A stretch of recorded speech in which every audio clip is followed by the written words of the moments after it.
All right, we're rolling live on a Tuesday morning. Middays with Marks on 97.5 The Fanatic. What up? Good morning. Shout out to everybody watching live on YouTube. Watch the show every morning.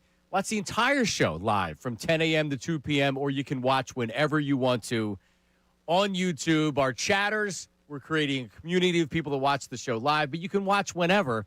Just subscribe and like our 97.5 The Fanatic YouTube page as we welcome and say good morning to handsome Harry Mays. Hi, Harry. What's going on, Johnny? And I didn't even tweet out a picture, the fat picture of you, because Twitter was down. Oh, good. I intended on doing that. I did that. You know, I shut Twitter down just because the world does not need another fat-faced Mays picture. Well, okay, they didn't get it because of a major outage going on out there in the world. So, good morning to Harry, and Vince. Ray Dunn on assignment today in Richmond, Virginia, for the Temple Women's Owls. Oh man, does it get any bigger than that? Not for Ray. Not it for Ray. Which means today in the producer's chair, Patricia Caputo is with us this morning. Hello. Don't call her Patty. Okay. That's my mom's name. Patty. Anything but Patty. Anything. That's my grandma's name. How about Trisha? Trisha's fine. Trish. Fake name if you want. Just not Patty. Trish is preferred. Okay. Caputo is probably what I'm going to yell when I need something. Like, right. Caputo. That's fine. And she will do the news at noon. Nice. Coming up. And updates. You're not related to the Bluebell Caputos, are you? Unfortunately not. Okay. Are you, is your family in the mafia, Caputo? I mean, that's really not appropriate to ask because she isn't. Yeah, I'm going to plead the fifth on that one. Yeah. Good answer. I've read enough mafia books. That's why I asked. But anyway, yeah, so Trish is with us today as we have a lot to talk about. And, Harry, I come in here today somewhat annoyed that we have another Eagles story that we have to talk about here. I know. Somewhat annoyed because we have a good 8-2 team, the best team in the NFC right now. It doesn't mean they're going to win a Super Bowl, but you're looking around the NFL and looking at the teams in the NFC. Who's going to beat them? Well, I mean, the Rams may beat them, but that doesn't mean that the Eagles aren't a great team right now or a good team right now. They are, and we're still talking about Jalen Hurts, and we're still talking about A.J. Brown, and we're still talking about all the turmoil inside the NovaCare facility, and Derek Gunn adds to it with his post-game comments. So let's just play the Derek Gunn post-game comments for maybe the one person out there that hasn't heard the actual comments. But to refresh our memory, here's Derek Gunn on the post-game show that they do on Sunday night. Here it is. I've been telling you, there's a lot of people in that organization that are frustrated with the quarterback situation right now, but the quarterback understands he has him over a barrel. This is almost Carson Wentz part two. They're not going to eat this kind of money yet. There's no way they're going to eat this kind of money. Look at the cap hit they took when they got rid of Carson, and it took them a couple of years to get back on solid ground again, footing, because they were handcuffed financially because of what they owed in the cap hit they took with Carson Wentz. You get the same scenario here with a bigger volume of money involved here. All right. So, by the way, D. Gunn, respect him. Oh, yeah, absolutely. One of the OGs as far as the modern era in covering the Eagles. He's got great contacts within the organization. Credible information. Yep. He's not a guy that throws stuff against the wall. No. So there's none of that at all. So when he says something like that, you have to listen and you have to respect it. And honestly, Harry, from I don't know how many years ago to where I was at my other job, and you hear things over there, and you have different people that you talk to because you're the flagship for the Eagles, and yeah, like there's been internal stuff that has been going on over the last couple of years. I had heard back in 2023, before anybody really had talked about it, the team was 8-1, and what I had heard from the inside was that the relationship between the quarterback and A.J. Brown wasn't good. Didn't get many details on why that was necessarily the case. And then there was a lot of speculation. Did something happen personally? So here's where I am right now. I don't think this is necessarily a personal thing with Jalen Hurts and anybody, A.J. Brown, Devontae Smith, or whatever. I think this is mere frustration that he doesn't operate the quarterback position like a lot of people wishes that he did, throwing the football. He doesn't throw the ball like the prototypical quarterback. No, that's why he's never high up on any of those lists that everybody gets all crazy about. But that's why. But you know what he does? He wins. Wins football games, Harry. Yeah, he finds ways to win. He does. And until he stops doing that, I'm going to have to think that what's going on internally with the Eagles isn't that big of a deal. They got to figure this out. Yeah. Nick Sirianni, if he's not going to call plays, if he's not going to be an offensive mastermind, This is now on Nick Sirianni and Howie Roseman and Jeffrey Lurie, who stepped in last week to have a conversation with A.J. Brown. Only because of Big Dom, though, by the way. And Big Dom. You got to put Big Dom into the equation. But in all seriousness, this is the pivot point of the season. Mm-hmm. This is a point in the season where they can take this and say, you know what? All this crap that's going on the outside, it's not seeping internally into here. If there's people talking, either in the front office or players or agents, shut it down now and rally around this spot in the season. This is an opportunity to say, you know what? Everybody says that everything's wrong with us. It's not wrong. It's being overblown. And this is a chance to get closer as a team. Because you know what? Like, they have a chance to win back-to-back Super Bowls. This team with this NFL, and the Chiefs aren't very good. The Ravens aren't as good as they thought they'd be. Buffalo is very vulnerable. They can win another Super Bowl. Yeah, they can. Absolutely. And you know what? AJ, Devontae, anybody else that has a problem with Jalen Hurts, I hear you. Enough. Enough complaining, enough yelling on the bench. Like, you guys got to figure this out internally. Jalen, you got to figure this out with your players. He's got to be better, too. And he's got to be a lot better, dude. Yeah. He's got to be a lot better. He's got to be better. The thing that was jarring, and I use that word because that's the one that comes to mind when I listen to D. Gunn there, is the Carson Wentz comparison. Because that's toxic. Yes, because that was beyond football. That was like a real locker room issue. And those are the kind of things that, regardless of whether the media talks about it or not, can fester and destroy your football team from within. Okay? And I don't, was he editorializing there? Was he sort of, stretching it to make it salacious? I don't know. But I would hope so, because if that's true, you got a problem. I think that's beyond football and whether he throws down the middle of the field or he, goes rogue every once in a while. That's different. Yep. Yeah, So. I think there's two factors to it. The on-the-field stuff and then the quarterback connecting with the locker room. Right. And that's something that Carson Wentz had problems doing. Correct. And actually, let's add another layer to it. Carson Wentz using his power as the franchise quarterback and the highest paid player on the team to really kind of be of a pain in the ass to deal with. Mm-hmm. And I can tell you that Jalen Hurts isn't necessarily the easiest person to deal with on a day in and day out basis. Not saying he's a bad guy, not saying I know this. This is just what I've heard. And you know what I say to that? You think a quarterback that's making $50 million a year maybe isn't as easy to get along than Saquon Barkley or a running back or a linebacker? It kind of comes with the territory. Yeah. These guys have been treated differently their entire life being quarterbacks. Get over it. Yeah, get over it. Get over it. Deal with it. Yeah. Deal with it. 610-632-0975. 610-632-0975. That's the phone line. That's the text line. Caputo will be monitoring the text line with reports, all right, and what people are saying. If Jalen Hurts is being more difficult than some of the other players, you know what? Deal with it. If he can't throw the ball down the field or in the zone coverage, we see it. It's a real thing. Yes. Jalen, deal with it and be better. Right. He doesn't trust himself, maybe. Because he's so focused on not, turning the ball over. And that's great. But the offense will not get better until he expands the repertoire, if you will, of where he's willing to throw. Correct. Okay? And Patullo and Nick Sirianni need to be better at putting him in better spots. Because that's been bad, too. Absolutely. Here's the good thing, Harry. There's a lot of different reasons why we are where we are right now with the Eagles. They're also 8-2. Yeah. And the number one seed in the NFC. Can we take a step back and realize that? And they've got one of the top 2-3 defenses in all of football right now. And if they can figure this out enough on offense, Yeah. all you have to do is get Jalen Hurts to a big game, and he plays great. I thought they were going to have to score 27 or 30 to win that game the other night. They needed 10. Yeah, exactly. The defense held that team to 9 points. Does this feel like something toxic to you No, right now? not right now. I mean, I'm not there. But from afar, it doesn't feel the same as the Carson Wentz drama from years ago. It does not. You know what this feels like to me?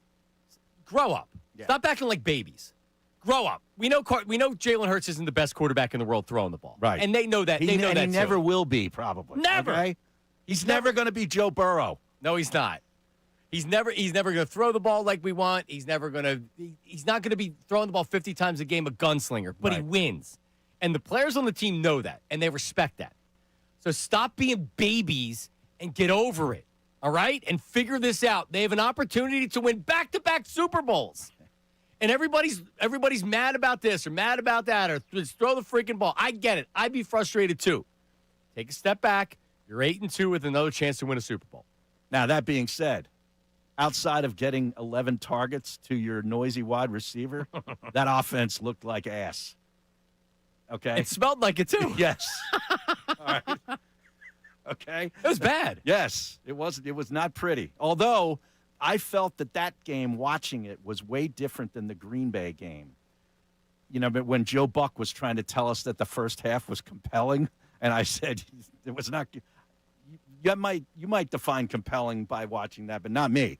But I thought this game was just such good defense, really from both sides. Yes. Detroit played a hell of a game defensively too. They did. And I felt that was compelling defensive football. But the fact that Goff was getting hit pretty much every time he was back there. He was harassed and just beaten. Oh, man. And the numbers really don't show. If you just look at the stats, like the amount of times he got hit or sacked, you were like, well, that's not that bad. He had a rough night, and they made him have a rough night. I on the field, Jalen Hurts is a contributor to what is wrong with the Eagles' offense right now. No doubt about that. It's not him alone. No. People can decide how much of the pie he gets. Off the field, this is everybody, and it's up to Nick Sirianni and company to figure this out. We'll take your phone calls coming up, 610-632-0975. Also coming up, we have Jeff McClain. Nobody more plugged into the team than Jeff McClain for a long time. He was on with the morning guys, and he gave his opinion on what Derek Gunn said yesterday. That's coming up next. Your phone calls as well. It's Middays with Marks, 97.5 The Fanatic.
it's weird because he's talking about dead cat money and eating money and things like that. Is that where we are? All of a sudden he goes, "This is Carson Wentz, 2.0, and eating $140 million in dead money." I'm like, what? We're already there? We're there?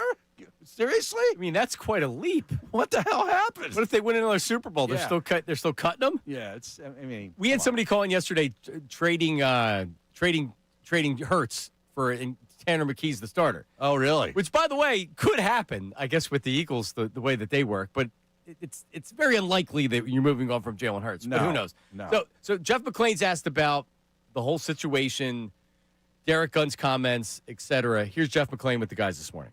Yeah, absolutely overblown. And I did a lot of digging in last week just after the whole A.J. Brown thing, and it was something they had to deal with. It was not business as usual down there, even though Nick says it was, but it's nowhere near inside what it is on the outside. Honestly, I really haven't been paying attention with what's just chattered and been going out there with Jalen Hurts, because I know what I know about the whole Jalen Hurts situation, and I feel like I have a better handle on anyone in the media, to be quite frankly. So if I haven't really come out and reported anything, I don't think it has risen to the level that I guess it sounds like you guys are talking about. So Jeff says if I'm not reporting it, it couldn't possibly be That's true. Right. It only happens if I say it happens. Oh, thank you. I love that, actually. Thank you, Mr. McClain. I like it too. I like that. Doesn't mean he's right. So here's my opinion, and I'm not in the know. I don't have information like Jeff McClain. Right. I don't have I'm information not in the like locker D Gunn. room. Right. I think this is more on the field stuff than anything. The frustration lies with, if you think about it, break it down. If you're the coaching staff, because Sirianni's probably annoyed because what's the average Eagles fan is blaming who on the offense? Kevin Patullo. So Patullo needs to be fired immediately. Right. Sirianni's a horse's ass, and they're not putting Jalen in a position to succeed. Right. Meanwhile, they watch the film and they're like, "This guy's wide open down there." Look, the play we called was there. It drives them crazy when that happens. So, do I think that maybe there's some people internally that are talking and explaining the frustration? Absolutely. But I think this has to do more with that than anything else. And that goes on in basically 32 facilities every week in the NFL. Except we can't handle it here. Right. In Philadelphia, they can't handle it down there. We can't handle it here. The fans can't handle it. When it happens here, we're eating dead money. You know what I mean? And we're 8-2. Are they eating Lamar Jackson's dead money down in Baltimore? No, and he They frustrates the hell out of them. I guarantee. That's why I bring it up. I guarantee you that. Think about if that was up here, Lamar Jackson in big spots isn't winning playoff games and struggles, and they lose those games, and you can point to he doesn't have weapons or this or that, we wouldn't be able to handle it. I bet there's times when Andy Reid would like to pull out the remaining hair in his nose at times when he goes over the films with Mahomes, who's the best there is right now. Yep. Right? Agreed. And I didn't hear Jeff say this, but somebody had said that he mentioned this because I talked about it. In 2023, Jalen Hurts, if you remember, he would sit by himself on the bench when they were, especially during that skid where they couldn't win games. Yeah. He was by himself on the bench. And everything that I had heard, and then after the season, Fletcher Cox, I believe he had told Howard Eskin, they didn't appreciate the way the quarterback was leading. The last thing you want to be as the quarterback, you can't be the guy that goes and buries yourself at the end of the bench because you're frustrated with everything. And you don't like the play calling, and you're not getting away with Nick Sirianni. Mope. You can't be a mope. He was moping. Yeah. And that was a problem. Right. In 2024, it was a conscious effort made by Jalen Hurts to not be that guy, to be a better leader. And he did it. They won a Super Bowl.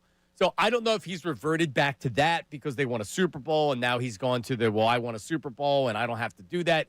I see Jalen Hurts making efforts out there. Yeah. I noticed his face in a tablet a few times when they showed him on the bench on with Sunday his teammates. night. Yep. Yeah. So I'm not seeing the same thing for 2023. One last thing, and let me get to Miles here because Miles has been holding. I want some phone calls on this. Let's go to Miles in West Philly. Miles, go ahead, ma'am. Good morning. Miles, is the phone potted up and ready to go? It's not. Miles isn't there. There is a maybe our phones are down because of this outage that we have. yeah, what kind of outages? Are we on the air? I believe we're on the air. Yes. Okay. I believe. Actually, I just no, it's back. No, but like Twitter was down before, and I there's some know. other I things that were tried to down. get on this morning, and I thought it was my computer, but evidently not. It's not. Okay. And everything's coming back up right now. All right. There's a video that actually Sean Bray sent it to me that was, and you said you had saw it real time, where Jalen Hurts he's what do they call it, breaking down the team before the start of the game. So he's yelling and screaming, and everybody's like kind of getting pumped up, Yeah. and then it's like, like, what do the Eagles? Let's go. Right. And on the outskirts of that, Devontae and A.J. Brown really aren't paying attention. They're on the periphery of the group. They are. Yeah. And Saquon's also out there. Right. And the natural connection is, see that? There it is. Nothing to you do with see? Yep. They hate each other. Nothing to do with it. Because AJ's 15 feet away from him instead of right up there banging him on the shoulder pads. And AJ's talking to Devontae, and he's kind of laughing. Yeah. What you'll notice about that is special teams players, defensive players, and offensive linemen are the ones that are kind of getting juiced up. Saquon's on the outside, Devontae's on the outside, AJ's on the outside. I think if you took that scene in every game this year, you'd probably see the same thing, and it has very little to do with Jalen Hurts and A.J. Brown. Yeah. The problem, Harry, is now everything is going to be under a microscope. Right. Everything is. Everything they do on the bench, everything they do before the game, whatever they say after the game, before the game, everything. Because Diana Rossini and others like her will be putting out tweets basically on a weekly basis about the Philadelphia Eagles, inner turmoil. Yep. This is an opportunity to say the world against us. Yeah. And by the way, when Hertz was doing that, I was watching it in real time on the broadcast. That's what Brace does every Friday night on the streets of Conshohocken. He's doing the same thing. Yeah, He he's is. basically doing the same thing. He's right. Well, because he's graduated from Manioc. Now Yeah, he's in Conchi. yes. Because he's older. Because he's 40. 610-632-0975. I'm telling you, remember, we all we got, we all we need. Remember who said that? Super Bowl year? LeGarrette Blount. We all we got, we all we need. That was in response to turmoil stuff after Carson Wentz went down, and it was like all the noise on the outside. We're all we got, we're all we need. Okay. This is an opportunity for them to rally internally and say, you know what? We have an opportunity to win back-to-back Super Bowls. What is going on? Stop being babies. Everybody grow up. Enough. 610-632-0975. Your phone calls, and we'll check it on the text line coming up next. Middays with Marks, 97.5 The Fanatic. Now on 97.5 The Fanatic Sports Update. Whatever it takes to win. I'm Patricia Caputo with your Fanatic Sports Update. Eagles sit at the top of the NFC after their 16-9 win over the Lions Sunday. While the Birds' defense dominated, the offense continued to struggle. Head coach Nick Sirianni spoke to the media Monday and credited Hurts for his willing to adapt during games. Whether that's throwing for a ton of yards, whether that's running for yards, whether that's handing it off. That's what I always love about Jalen is he'll do everything that he needs to do to help us win games. Jalen Hurts and the Birds look to secure their 9th win of the season against the Cowboys Sunday, but will be without their right tackle Lane Johnson, who is expected to miss 4 to 6 weeks with a Liz Frank sprain. In the NBA, the 76ers defeated the Clippers 110-108 after guard Tyrese Maxey scored 39 points in 41 minutes. Sixers are off tonight, but will tip off again Wednesday against the Raptors in Xfinity Mobile Arena. Flyers are off in the midst of their 4-game break, but the puck will drop again for the Fly Guys at 7 p.m. Thursday at home against the Blues. This update is brought to you by Indeed.com. Ready to find right candidates for your job posting? Indeed sponsored jobs help you connect with talent that actually matches what you're looking for. Start with Indeed.com/credit. I'm Patricia Caputo on the home of the Sixers, Flyers, and Union, 97.5 The Fanatic and 97.5thefanatic.com.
we're back. It is Middays with Marks. Harry Mays, Patricia Caputo, and you, as they say. Pop-up Sixers trivia, 11 o'clock hour, 12 o'clock hour. It's just going to pop up. What game is that for? It's for tomorrow night's game. Oh, okay. Yeah, which is why we had to do it today. Okay. Because I said, I want tickets. And they said, well, we have some for Wednesday. So if you can't go to the Sixers-Raptors tomorrow, then don't try to win. But tickets are available at Sixers.com. We got 2 pairs, so one 11 o'clock hour, one 12 o'clock hour. It's just going to pop up. So you'll hear the 76er song that we play, and that's your cue. Here comes the question. Okay. Maxey with another big night. Paul George. Yeah, that's about all you can say. James Harden, I think he was 2 of 16 in the second half. Is that right? Yeah. Well, Yeah, no, it was a good win. Good comeback. Yeah. And Dak Prescott had himself a night against the awful Raiders. Well, So now they'll pump him all up on ESPN all week for Dallas week against the Eagles, who will be wearing the Kelly Green aren't they on the road. Aren't they in Fuego and Kelly Green? Isn't their record really good? Yeah, but it's usually it's always at home. Zach Berman tweets the Eagles will wear Kelly Green on the road for the first time since they brought the color back. No way. That's what he says right here on X. Great knowledge by Zach Berman. Yeah, don't feel great about the game. No? Don't feel great about the game. It was 3.5. So it's now 4.5. Is it up to 4.5? Yeah, I think I it's saw 4.5. 3.5, and then it was 4.5, and then 3.5 after the game last night because they were impressive against a terrible Raiders team. Right. As much as I'm pushing, the Eagles are still good. They got to figure this out, and they got to do it internally. They got to figure this out themselves. Stop being babies about everything. The defense is great. I'm still worried about this offense, man. Well, yeah. I mean, but can you imagine Dak Prescott under that kind of pressure?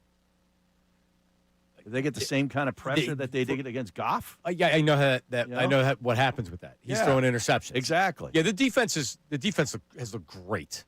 I mean, that's their identity right now. It is. Their defense is the identity, and that's fine. And you can win that way. You need as long as you have some semblance of a running game. You need more out of the offense. Yeah, and there's plenty of time to do that.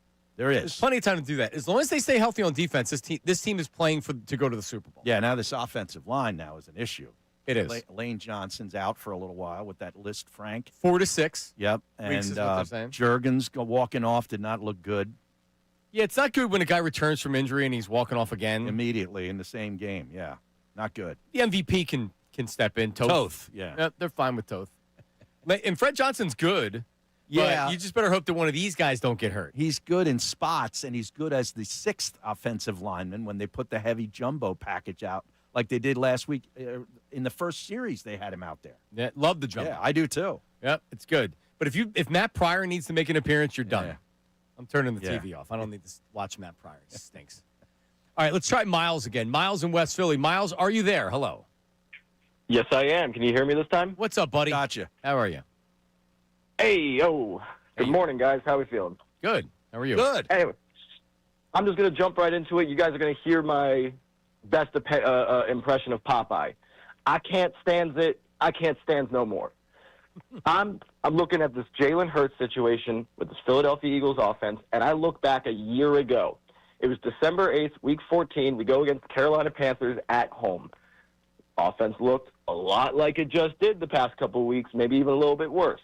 All the questions coming up. AJ, the passing games needs to be improved. All the drama.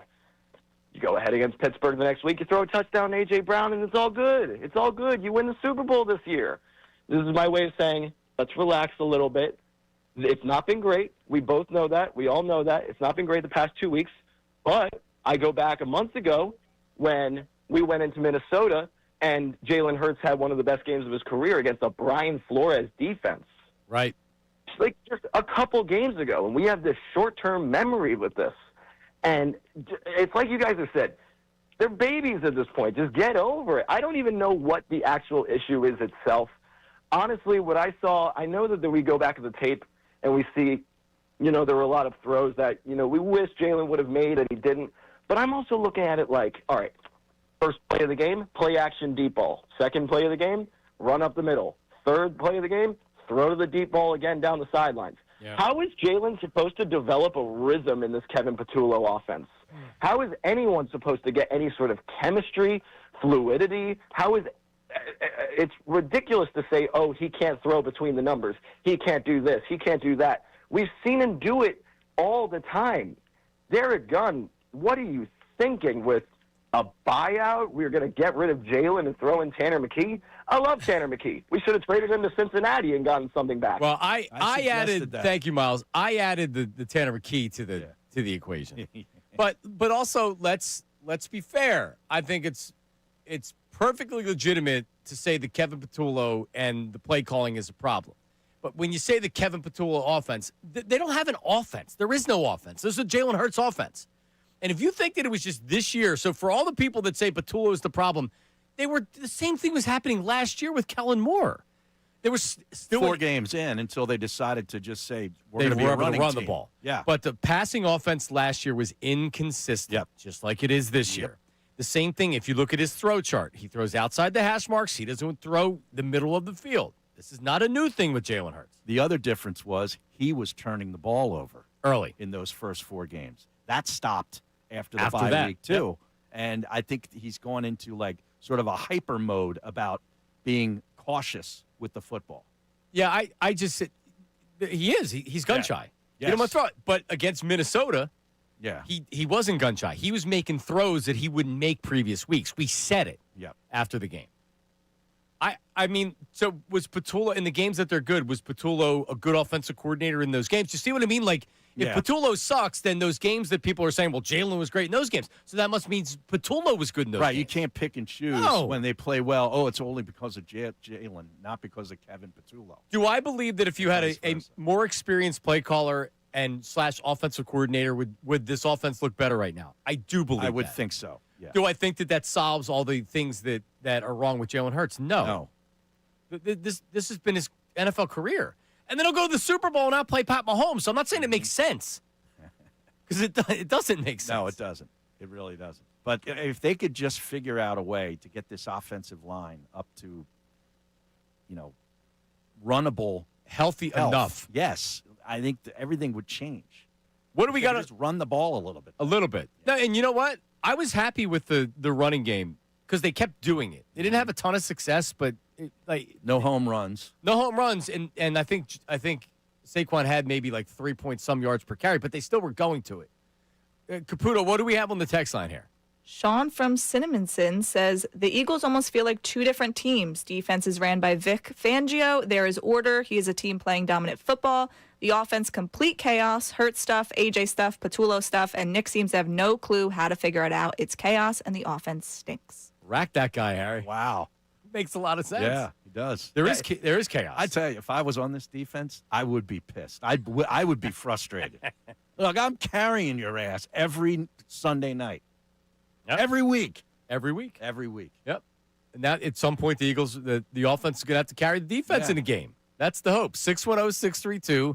610-632-0975. Cam Newton. I can't believe they put this guy on ESPN. Oh, it's great. He said, so you like it? Oh, I love it. I love the look, too. I really do. He's got himself a brand. He's something. Yes. He's something, all right. He has an opinion on what's going on with Jalen Hurts and the offensive frustrations. Cam Newton on the Eagles. Coming up right after this. Middays with Marks, 97.5 The Fanatic.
Middays with Harry Mays.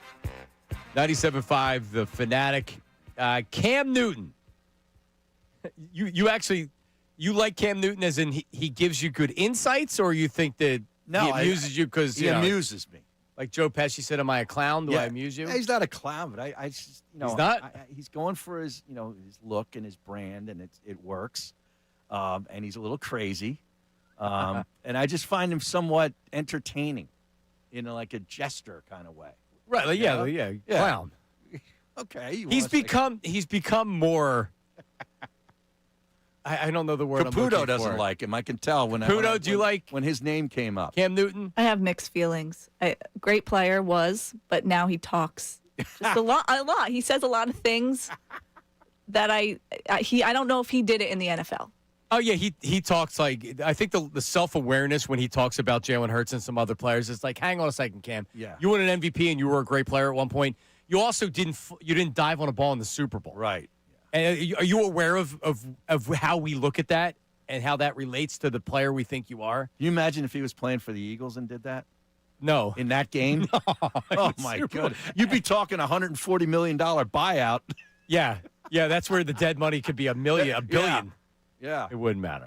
All right, well, let's hear from Cam. So Cam Newton is talking about the reports of Jalen Hurts and the offensive frustration. Here's Cam Newton. The Philadelphia Eagles is a walking, ticking time bomb of dysfunction. It's all in By the way, resume. pause this for one second. Just stop for one second. This is before the game.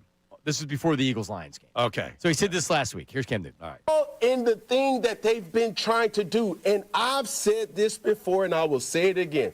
The Philadelphia Eagles have been masking, putting mascara, makeup, Beijing. Sorry, Jalen Brown. But they've been Jalen Browning themselves so much because they've been winning, finding ways to win. And I get it. He went with the Beijing. He's talking about the fake hair. The fake hair. But he went Jalen Brown. Yeah, because Jalen Brown rubbed his head against some jersey and the whole stuff went off. That's why you go to Morgenstern Hair and you don't put the fake stuff Exactly. on. Yeah. I don't even know what he said. Doesn't matter. They're a walking, ticking time bomb of, what was the word he used? I don't. Dysfunction. Dysfunction. I feel like a lot of this is being overblown. Yeah. I do. Does he know anybody in that locker room? No. But also, when I say it's being overblown, let's get David, and then we'll talk about what David's going to say. David in Drexel Hill. David, go ahead. Hey, how you doing? Hey, you know what's what up, David? makes me crazy? Two things. Since the day A.J. Brown came to Philadelphia, we could never say, that's Jalen Hurts' best friend. Jalen Hurts favors him. I believe it's a big gag because I told him last year that he was speaking for Jalen because Jalen wanted to throw the ball more. You know what I'm saying? And think about this. If they didn't like each other and it was so much between them, why would you alter a last-minute play and throw a bomb to the man who gets on your nerve? You don't even like no more. Or how about this? Why would you throw the ball 11 times to him in the game and the guys that been playing good didn't get it then? And this is a man you don't like.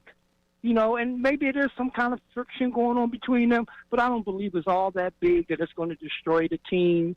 I believe that A.J. is a team player. And what's the one thing you never say about A.J.? That the rest of the locker room don't like him. Right. That's true. You know what I'm saying? So I look at this and I say every year is something different with Jalen, what he can't do. And then when you prove him wrong, the next year is something else he can't do. You know, the Eagles will be okay because guess what? If you was a defensive coordinator and you was plotting a strategy to play the Eagles this week, what's the one thing you really can't do?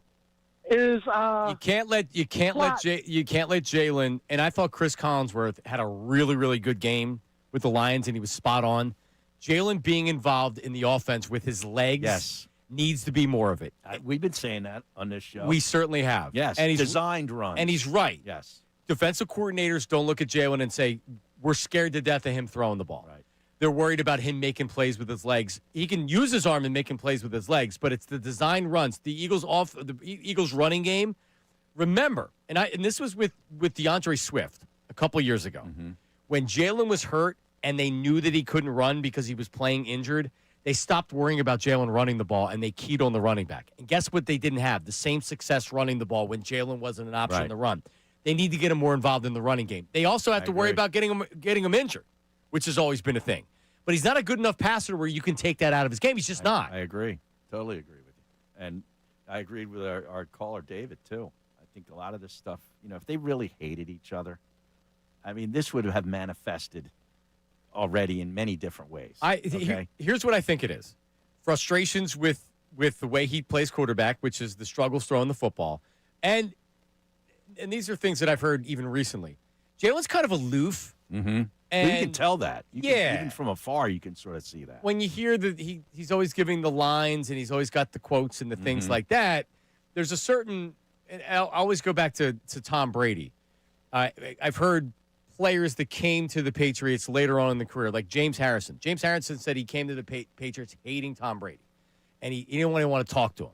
And Brady came up to him and welcomed to the locker room and had a conversation with him, and he said – he's got a relationship with everybody in that building, from the practice squad players to wherever. He puts it on himself to be the guy that is going to welcome them. Right. That's leadership. Yep. Dan Klecko, I've heard talk about that with Tom Brady and with Peyton Manning. I don't know if Jalen naturally is that guy. And with the aloofness, there's a trouble. Few people are naturally that way. The special ones. Yeah. And he does it on the field, but I think Jalen worked especially hard last year to make sure that he was working on those type of things. I saw it. So I'll just say it again. AJ and Devontae got to get over this stuff. You're still winning games. There's too many people acting like babies here within this team.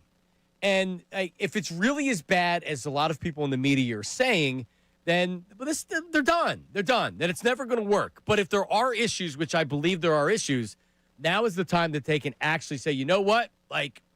Use it as an advantage. I think that the issues are football issues, though. More than anything, yeah, I agree. Yeah. And the line is 3.5, by the way.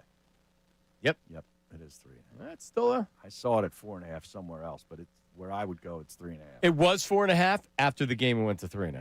Yeah. All right. Eagles, like the Eagles? Yes. You're not gonna go. You're not gonna go Cowboys outright. No. 610-632-0975. A lot of texts defending Jalen Hurts. We'll get some of them coming up as well. 76ers won last night. Some interesting Phillies news ahead, and also pop-up 76ers trivia coming up next as well. This is Middays with Marks, 97.5 The Fanatic. Now on 97.5 The Fanatic Sports Update. Whatever it takes to win, I'm Patricia Caputo with your Fanatic Sports Update. This update is brought to you by Macy's Backstage. Is a whole department inside your Macy's store where you can find so many holidays essentials, all for under $25. Don't wait. Find a location at Macy'sBackstage.com. Eagles sit at the top of the NFC after their win over the Lions Sunday, while the Birds' defense dominated. The offense continued to struggle as Jalen Hurts threw for just 135 yards. Nick Sirianni spoke to the media Monday and credited Hurts for his willingness to adapt during games. Whether that's throwing for a ton of yards, whether that's running for yards, whether that's handing it off. That's what I always love about Jalen is he'll do everything that he needs to do to help us win games. Birds will take on the Cowboys Sunday, but will be without their right tackle Lane Johnson, who is expected to miss 4 to 6 weeks with a Liz Frank sprain. In the NBA, Sixers defeated the Clippers 110-108 after guard Tyrese Maxey went off for 39 points in 41 minutes. Sixers are off tonight, but will tip off again Wednesday against the Raptors in Xfinity Mobile Arena. This update is also brought to you by Bradford White Water Heaters. When you need a new water heater, choose one that is built to be the best. Choose Bradford White. I'm Patricia Caputo on your home of the Sixers, Flyers, and Union, 97.5 The Fanatic and 97.5thefanatic.com.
right, we're back middays with Marks on 97.5 The Fanatic. Listen on the Fanatic app. If you want to listen live and you can't be by your radio, ask Alexa to play 97.5 The Fanatic. Right? Is Alexa working today, or was she shut down by the outage as well? At my house? Yeah. Oh, that's shut down permanently. I know you don't use Alexa. I know they're rebooting that thing again and advertising it like crazy for Christmas. The new already. Alexa? I've noticed the commercials. Yeah, it's not happening. No? No. Never? Never. Your wife's not allowed to? There's certain things I will not give in on. Because Alexa will occasionally, it thinks it hears something, and it'll start talking, and it's like, we weren't talking to you. Yeah, exactly. Shut up. Okay? You know, I had for a long time, we redid our kitchen, but I had a radio underneath my cabinet. It was from the original house. My house was built in 1999. It was it wasn't even digital. It was AM, FM. It was mounted underneath the cabinet, and it had a dial, and that's how you listened. Yeah, AM old and school. FM, and I loved it. Yeah. It was great. We redid the kitchen, got new cabinets, and I'm like, no, we're keeping that. We're keeping that. You kept it? Well, I wanted to, but it's like, so you're going to take these brand new cabinets, you're going to remount this 25-year-old radio. So yes. No, we didn't. So now I have to listen to 97.5 The Fanatic on Alexa. Okay. It's still a good way to do it. All right. I know you're not doing it, Harry. That's fine. What are you eating over there? I see you brought a sandwich today. Yeah, I made a little sandwich. What you got? It's bologna, actually. Lebanon bologna, like the old school Pennsylvania Dutch stuff. But that's what I eat. Yeah. It's good. I already had mine today. Oh, you did? I eat it on the way to work at like 8:30. You don't even wait to I'm get too hungry, man. Mustard? Yes. Brown mustard? Dijon. Oh, you go Dijon. Yeah. That's an a good choice. aristocrat. No, I go brown mustard, but I could do a Dijon if it's a good Dijon. Yeah, it's good. All right. Well, there you go. Pop-up 76ers trivia coming up this hour. So all you got to do is just keep listening. And when you hear the 76ers song, that's the cue. I'm going to start asking a question. And then you're going to dial into our regular phone line. If you're the first person in with the correct answer, you win. It's that simple. Okay? But there's a lot of people defending Jalen Hurts here. Harry, would you say and it's hard for me to really take a side on any of this. If I don't really have a side, I feel like that the biggest issue right now, if you're talking about on the field, the biggest issue is the quarterback and his failure to throw the ball and to refuse to throw the ball. Patullo's a part of it. Sirianni's a part of it. Well, but I can tell you this. If the players felt like this was a Patullo problem, we'd know about it. There's some loose lips in that locker room there. I disagree, though. I think the biggest problem is just the lack of health with the offensive line. They haven't been remotely what they were last year for one game this year.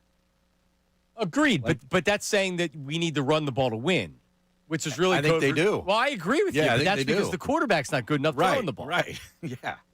I mean, that's the first 4 games with what we believe is a better offensive coordinator from last year. Yeah, I mean, right? definitely They a better. still look like crap. Definitely, I think it's safe to say that Kellen Moore is a better offensive coordinator, but people also wanted him fired at one point last year. Of course they did. Yeah. If you remember. Look, if you're in that profession, you get fired. Right. At some point. If your offense you're gonna struggles, get fired. it's like gonna you're in be you. radio. You're not in radio until you've been fired. Correct. I actually haven't been. Not yet. No? Not yet. It's happening. I fired myself. You did. You blew yourself up, Harry. All right. What do you got, Caputo, on the text line? What are people saying? All right, this is an interesting one. AI Southwest from Pennsylvania. The negative talk coming out against Jalen Hurts feels very Chip Kelly-esque to me. Coaches' egos can't handle not getting credit and attention. Well, that guy that he brought up, that is true. I believe that. Yeah. And he stinks, by the way. No, it does. For sure. All right, He's what else? stealing money. Yep. All right, so kind of a rant, little longer one from Pennsylvania. Since you guys hate Jalen so much, cut him, trade him. Problem solved by putting Tanner McKee in there, and you will win the Super Bowl. Maybe you win 3 straight. Jalen must be the reason the Eagles aren't successful, right? See, I don't hate Jalen Hurts. No. I don't want him gone. I didn't want A.J. Brown gone either. I would assume the texter's not talking to us, talking about in general. Oh, okay. I don't hear a lot of people killing Jalen Hurts. He does keep going and saying, well, Patullo must get assistant coach of the year, Sirianni coach of the year, right? And you guys go straight to the Super Bowl, and McKee will be the MVP. Problem solved. Right. So Patullo, it's too convenient to blame the offensive coordinator and say, well, the whole reason why, and this is a whole nother problem, is that now it's over the top. It's not Jalen Hurts. It's Kevin Patullo in the offense. Fire Patullo. Okay, well, how about he's a part of the problem? And Nick Sirianni's a part of the problem because he can't fix it. But I watch plenty of Twitter videos, Harry, where there's wide receivers that are wide open. Hey, we're gonna play zone defense against you, Jalen. There you go. And he is unwilling to make throws. And they're playing zone because he doesn't like to throw against it, and he can't run against it. Right. For himself, he can't scramble. It's a lot easier to do that against man coverage when everybody's got their back turned to the offense. Right. And I think the fair criticism at that point is, okay, well, remember when Nick Foles took over for Carson Wentz, and it was it was making a Super Bowl run. The Eagles are going to the Super Bowl. This is the best thing ever. And then the injury happens. And then Nick Foles comes out and looked terrible. Looked brutal. And Doug and Frank Reich and the offensive coaches went back and they looked at film from when Nick was very successful with Chip Kelly and said, how do we get this guy going? And it was the RPO. And they said, this is what makes him comfortable. It gets him in rhythm. They figured out for a short term, because then teams make adjustments. Right. But for a short-term period, which was at the end of the year into the playoffs, it worked great. That's what they need to do with Jalen, because what they're doing right now ain't working. So, sure, the quarterback needs to make throws and he needs to be a better quarterback. Can you really rely on that? I don't know if you can at this point. If you keep doing the same thing, Harry, I don't think that you're going to get it fixed. They got to do something different. And unfortunately, I don't know if you can lean on the running attack. Let's put Tank Bigsby in there a little bit more. He seems to be doing well. Yeah, he runs it well. Sure does. Nice little change up. Bench Saquon and put Tanner McKee and Tank Bigsby. Let's bench him. Let's do that. But it's a. Maybe I don't think this is broken. I don't think this is a toxic situation at all. When you look at these stories that keep coming out, D-Gun last night, Rossini over the weekend, all the different things that are coming out, you would think this is a toxic atmosphere. I don't believe that at all. It doesn't seem that way. Let's put it that way. I mean, it doesn't seem that way. They're still winning. They're beating good teams. They've got the tiebreakers over everybody. I mean, what else are they supposed to do? Keep winning. But so the 5-game stretch, the gauntlet of the middle of the season, that's over. Well, so they won the first 2 games. Yeah. Now you have Cowboys, Bears, and the Chargers. Chargers are banged up. They haven't looked great. Do you think the Bears are really that good? They have a negative point differential. Yeah, I don't think they're as good as their record. Ben Johnson's a good coach. Yeah, I think he's a good coach. No, I think they could be good, but I don't think they're as good as people view them. I'd be shocked if they lost to the Bears. Yeah. I wouldn't be shocked if they lost to the Cowboys. No, just because it's the Cowboys. Division game, Dak. Well, if Dak gets time, those receivers are dynamic. Remember the first half of the opening game? Yes. Eagles were going toe-to-toe with them, but they were driving down the field, and it was good. Any other text there, Caputo? Got one more here saying, why are people so brainwashed into thinking throwing the ball heavily is a sign of success? We won 2 Super Bowls being a running team. Us running the ball, it has nothing to do with the quarterback's ability, because we did it with Foles and Wentz too. Yeah, they can't run the ball, though, because the offensive line. Harry so banged up. Yeah, Harry has said it, and he's correct. If you were able to run the ball better, then you're probably able to throw the ball a little bit better, because they have to change the way that they're defending them. If the Eagles can't run the ball, they're not going to change the way that they're defending them. And the frustration lies with A.J. Brown, et cetera, because they want the ball thrown. They want shots taken. They want this and they want that. And it's really just not – it's just not happening right now. It's funny, though, like this week we're not really talking about A.J. Brown because he got his 11 targets. There hasn't been any – social media posts. Well, and Jeffrey Lurie told him not to post on social media. Exactly. It's like now we're talking about the quarterback. Now we're talking now the quarterback's getting cut. We're not talking about the coordinator as much as the quarterback now. He's the problem. If you had to slice up the pie, what's the divide as far as the problem with the offense? The quarterback throwing the ball, the play calling, the overall Nick Sirianni being unable to fix it. Well, Nick Sirianni needs to be able to fix it between now and the end of the season. That's for sure. That's his job. I mean, that's all he's there to do is to keep that locker room together, really, right? And motivate. So that's on him. But I'd say more so it's on the quarterback. He touches the ball every offensive play. We don't know what the plays are called. You know what I mean? We say we bitch and moan about the play calling. We don't know what the play was, right? We don't know if Jalen just chose to, blow off that progression and do his own thing. You know who does? The players. Right. And the players seem to, at least through everything we hear, That's their frustration. I don't hear Kevin Patullo's name being mentioned in any of these stories at all. 610-632-0975. 610-632-0975. Lane Johnson, how much time is he going to miss? We have audio from Nick Sirianni talking about that. And coming up next, we may have a pop-up Sixers trivia question, Harry. So stay tuned if you want to go to the game. It's very simple. When you hear the Sixers music at some point during this hour, I'm going to fire off a question. If you're the first person in with the correct answer, you win. Also, 76ers won last night, and there's a lot going on with the Phillies right now. As free agency, it feels like it's just starting to get started. That is coming up after this. It's Middays with Marks, 97.5 The Fanatic. John Kincade.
All right, we're back. Middays with Marks and Mays. Patricia Caputo in the Ray Dunn studio chair today. 76ers win last night. This segment, Pop-Up Sixers Trivia. When you hear a song, you'll know it. That's the cue, and I'll ask the question. So it's going to happen. Someone told me it's happening this segment, Harry. Someone told you? Someone told me that. All right. So stay tuned. Stay tuned for that. So I'm watching the Sixers and kind of toggling between Monday Night Football. By the way, Monday Night Football last night. They did an onside kick late. The Raiders did an onside kick. Okay. It was a punt. They did an onside kick punt. You're actually allowed to punt. You're allowed to do that. Well, it's a free kick, I guess. I'd never seen it before. Now, that's after a safety. It's a free kick. But you can just punt the ball after they scored? After they scored. Instead of the wow. onside kick, which very rarely works, they tried to punt it. So the official came on and said, because Troy Aikman had, he's like, you can do that? Yeah. So the official came on and said, you can drop kick it, you can punt it, or you can do the traditional onside kick. So they tried to do a punt. Oh, wow. It can't go past what did they say? It can't go past the ball itself can't go past like the 45-yard line or something like that. So you can't just punt it wherever you want. It has to be within like a certain range, 15 or 20 But yards. you don't have to kick it off the tee. No. So they tried to punt it. It didn't work. But at least it caught a lot of people by surprise. It's all but impossible to execute an onside kick now. These days it is. With the rules. So I thought it was worth the punt. They can fair catch it and stuff too. But it actually bounced, and then they grabbed it. But anyway, also Chip Kelly with the Raiders, the offensive coordinator of the Raiders. Yeah, how's that going? He's the highest paid coordinator in the NFL, and that offense stinks. And it's, I'm not going to blame Chip Kelly because the offense stinks, but he's been under fire all year because the run-pass differential. And it's never his fault. It was never been Chip Kelly's fault once in his career. It's never been his fault. Well, I don't know why you're taking Genty from Boise State at, 6th or 7th overall? It's a bad That pick. was stupid. Considering how many needs they have on the team. But last night, Geno Smith threw it 42 times, and they were behind most of the game. But they had 8 carries from the running back. Wow. Threw it 42 times. Chip Kelly. And then Pete Carroll, after the game, had to defend Chip. But how many plays did they run? That's all that matters. That's all that matters. Not time of possession. Don't worry about that. Usually it's time of possession, not time of possession. How many plays did they run? They lost 33-16. Dallas now 4-5-1. Going a little bit of a run to make the playoffs. We'll see. Hanging around. All right. Where are they as far as the wild card is concerned? Let me take a look here. Standings, wild card. That tie maybe comes in the play. Yeah, they are in the NFC. They are 10th. 10th. So the Lions outside looking in, the 49ers would be the final playoff spot, 7-4. So Eagles, Rams, Bears, Bucks, they're the division winners. Seattle. I guess they're technically on the periphery. They're still alive. Yeah. Although I don't think they're making it. I don't either. Yeah. The Vikings are pretty much cooked with that quarterback. But, so there you go. So the Sixers win last night. Big second half. The Cardiac Kids, they needed a big fourth quarter. James Harden shooting the ball all over the place. 2 of 16 in the second half. Oh. They were back-to-backs last night. And that's a bad Clippers team because they have they tied everything to Kawhi Leonard, and he hasn't been healthy for years. Yeah, he doesn't play. So no real surprise there. But again, it's Tyrese Maxey. Paul George came back. He looked like a guy that hadn't played in a year and however long. And but overall, they're getting some wins. That was a good win last night. Good comeback. They needed the second half to do it because I had them at -5.5, which obviously they didn't end up getting. Paul George played 21 minutes, huh? Yeah. They scored 37 in the fourth. Okay. Outscored the Clippers by 12 points. Harden had 2 shots at the buzzer to tie it or win it, and couldn't get it done. But he finished with 28 points. But yeah, Maxey looked great, especially in the second half. Paul George looked very rusty. Edgecombe had a good game last night. He's 37 minutes he played. Yeah. If you're expecting him to be this volume scorer like that first game, No. Yeah. But he was good. Grimes was good last night. Man, he is just instant offense off the bench, isn't he? Yep. Yeah. So they did a lot of 3 guards out there. What they're doing with McCain, who I don't think he even played 5 minutes. Yeah, Played 5 minutes. And they have him down with the blue coats because they're trying to get him back in there. He just they look lost in what they want to try to do with him. He looks so good as a rookie. and it just never ended up happening. Justin Edwards had a tough night. Yeah, he didn't hit any of his threes, No. I believe. He had a big night a couple games ago. Oh, he was nailing his was threes, just man. all over the place. Pride of Berks County Great. with you. Yeah. All right, Harry, you know what? I think it's that time. All right, pop-up Sixers trivia. And we're going to do it on the regular phone line of 610-632-0975. First correct answer wins a pair of tickets to the Raptors game tomorrow night. If you can't go to the game, don't try to do it. All right?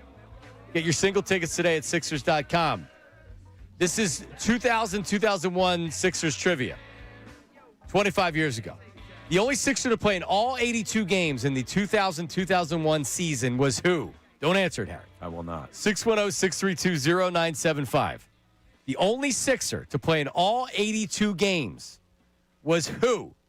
610-632-0975. And is this where you go to the phone and you try to get the answer?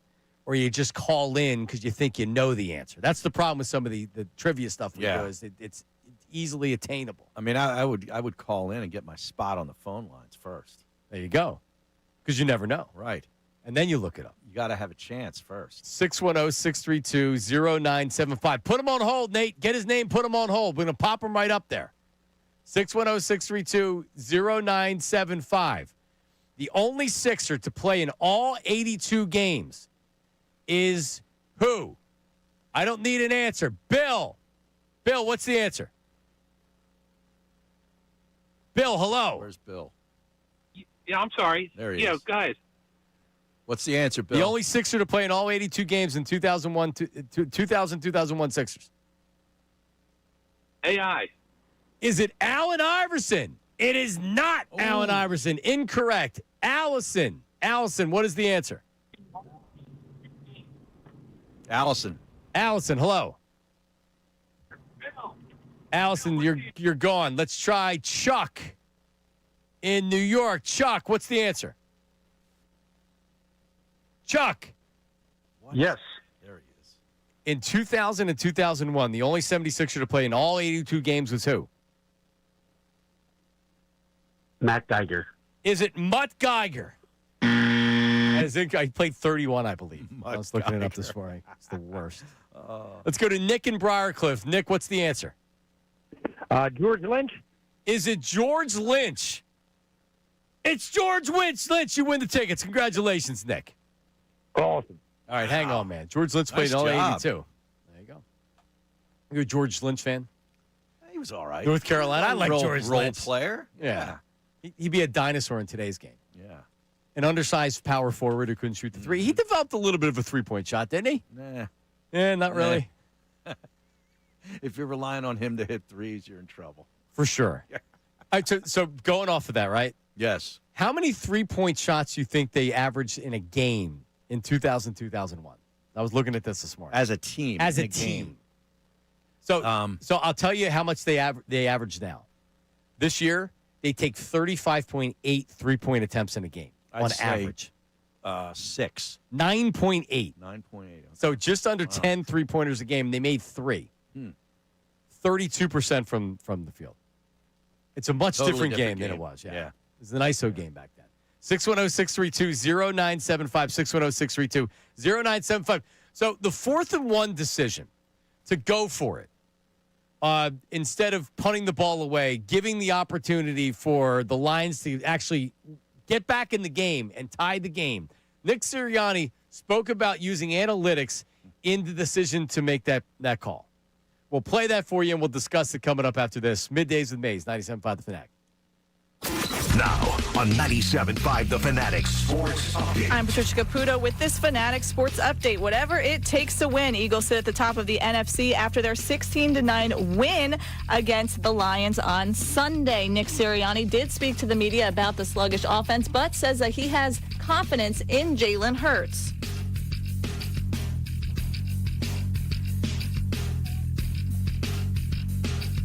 With that being said, we'll listen to that later. The Birds did secure their 9th win of the season and will play the Cowboys Sunday without Lane Johnson, who expected to miss the rest of the season, 4 to 6 weeks with a Liz Frank sprain. In the NBA, Sixers defeated the Clippers 110-108 after guard Tyrese Maxey scored 39 points in 41 minutes.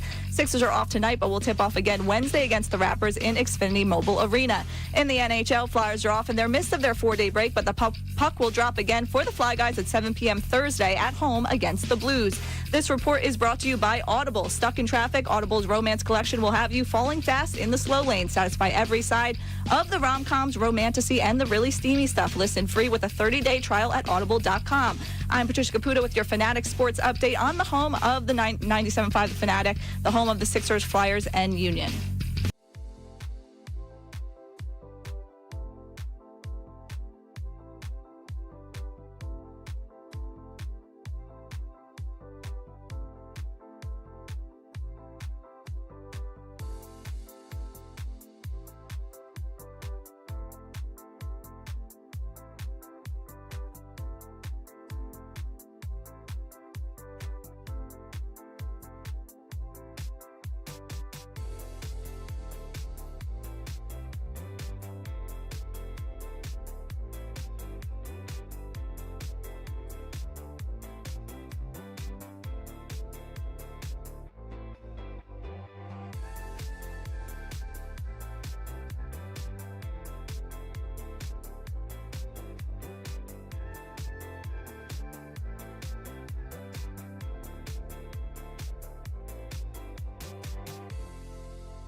All right, we're back. Middays with Marks, 97.5, The Fanatic. I was, after a win, do you enjoy complaining after wins, Harry? No. You don't? No, I don't. Occasionally? When it's warranted, yeah. But not every week. I was blown away by the defense Sunday night. Yeah. I was more positive on my post-game analysis than I was, but the offense still stinks. I was more about the defense. Because so many guys on that roster on the defensive side of the ball played one hell of a football game. Yeah, I would agree with you that the story of the game was the defense. Yeah. And And I value that offense for Detroit. And they outside of they got a couple plays break because they're that good. But that one drive was 3 plays that they scored. yeah, what Jamison Williams scored. Yeah. I mean, how fast is that guy? Well, but see, that's when you talk about Nakobe Dean. He's running with him on the one play. All 3 of them, Gibbs too. Williams, and St. Brown. Yeah. He was running step for step He had with them an in amazing- pass coverage. Amazing game. Where did that come from? I don't know, man, but he's going to get paid, like big time. We talked about it yesterday, and I'll give credit to, I don't know if it was Andrew or John that said it in the morning. Is he going to be the Ranger Suarez of the Eagles after the season? I think so. I'm afraid so. You drafted Campbell in the first round. Mm-hmm. You signed Zach Bond already, so he's making not big time money, but he's making good money, starter money, big starter money. And you have to worry about paying your defensive line. You have to worry about Cooper DeJean. I just wonder, you don't have to pay DeJean yet. You don't have to pay Mitchell yet because this is just their second year? What is this? That's their second year. This is their second Yeah, year. it's their So second you're Cooper DeJean is the second round pick. He only has a 4-year contract. Mitchell's under contract 2, 3, 4, 5. You don't have to worry about paying them. Jalen Carter, Jordan Davis, you're going to have to. Yeah, that's another decision. I don't think it's a decision. Well, I mean, I think you got to keep him. Yeah, but, I think they're going to pay him. Yeah. I mean, he's had a good year. He's not consistent enough, but you see the impact he can make in these games. Man, He's out there too, and he had a big night Sure. Sunday night. He sure is. He came in committed. With the weight loss. I mean, he's shown you something. But now you have to pay Phillips as well. You can't let him leave. No, I mean, Jesus. He's your best edge rusher. Talk about an injection of just energy. What that guy's done over the past 2 games. In the run game, too, it's just not pressure on the quarterback. He's making plays all over the place. Mm-hmm. So now you need to sign him. And Ojomo had a hell of a game. And he's been unbelievable. Yeah. He's been on par with Milton Williams last year. So he stepped in really, really big. It's so the Eagles managed to pay everybody. Man, can they let the Kobe Dean leave if he keeps playing like this? He's having the impact Bond had last year. Yeah, but you can't sign everybody. We all know that. But, man, let's just enjoy it for the rest of the regular season and the playoffs and what we'll worry about it in the offseason. But, man, I'm looking here. I don't know why I do this to myself. I just pulled up the NFL quarterback stats. Passing yards. How many quarterbacks would you think Jalen Hurts is ahead of in Per passing yards? game or in No, general? Total. All right, so you have to account for some guys that haven't played in all the games. He certainly has more than a guy like Justin Fields. All right, I have to pull up the standings. I won't pull up the stats. I have to pull up the standings to see. More passing yards. New England, no. Bills, no. Dolphins, no. Jets, yes. More than Justin Fields. Let me see. I don't even know if it's Steelers, no. Even with maybe Lamar Jackson. Bengals, it's weird because they've had 3 quarterbacks. Browns, maybe. Colts, no. Jags, no. Texans, Titans. I'm going to say... He's ahead of Lamar, and he's ahead of Justin Fields. You're correct there. I'm going to say that there are 22 more quarterbacks with more passing yards than Jalen Hurts. With more? Yes. Okay. Now I have to count back the other way. Because if you've been healthy for 10 weeks, you're going to likely have more passing yards than Jalen Hurts. Drake May leads the way. Drake May's playing at an MVP clip. Justin Herbert and Daniel Jones. Now think about that. If I told you that Drake May, Herbert, and Daniel Jones are leading the league in passing yards, you'd be like, what? That's the kind of weird year it's been in the NFL. It has. Mahomes is 4th behind Daniel Jones. Then Dak is 5th. Stafford, Darnold, Goff, Allen, Love, Nix, Baker, Caleb Williams from the Bears, Flacco. has 2,268 yards. He's ahead of Jalen Hurts. Because he had thrown a bunch of did he play in Cleveland? He was playing in Cleveland, right? Did he start a game or two? Yeah, he started the season in Cleveland. I'll look to see how many games he's actually Yeah, played. he But started. Mac Jones is ahead of him. Trevor Lawrence, Sure, Tua, sure. and Geno Smith. Yeah, because they've played every game. Yeah. So what's that, around 20 It's close. or so? Yeah. So, like, if you were to look last year, I think you probably would have said the same thing. Except last year they didn't need him to throw it like they probably do this year because you can't run the football.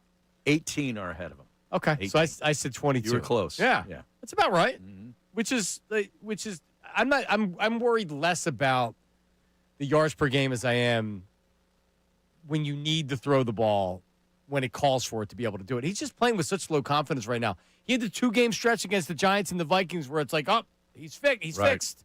He looks great. It goes right back to it.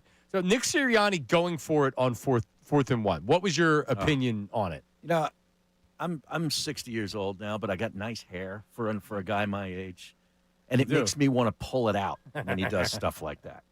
Just punt the ball. I know analytics. Analytics, if you look hard enough, can tell you to do, 8 different things. Just punt. Right. The analytic also, what's going on in the game? What's the situation? Has the tush push been working for you? All Right. that stuff. Here's Nick Sirianni talking about the decision to go for it 4th and 1. It always starts with the players and the play that you're calling. First, do you have faith in the players that you have? The analytics can say what it wants, but if you don't have faith in the players to go execute it, that doesn't give you a lot of confidence. So then what play do you have, the players that you have, and then you do it. Analytics is a piece of the puzzle. Your past successes, the league studies that you do, all these things play into that. I love our process. That doesn't, just because you have a great process doesn't automatically mean that you're going to convert every 4th down. Yeah, it's just that, like, whether or not you converted or not that's not the issue. Because if you would have converted it, then we're not talking about it. The decision itself was a horrible decision. It is 2 weeks in a row now. 2 weeks in a row where that he's done this. He's determined to lose a game.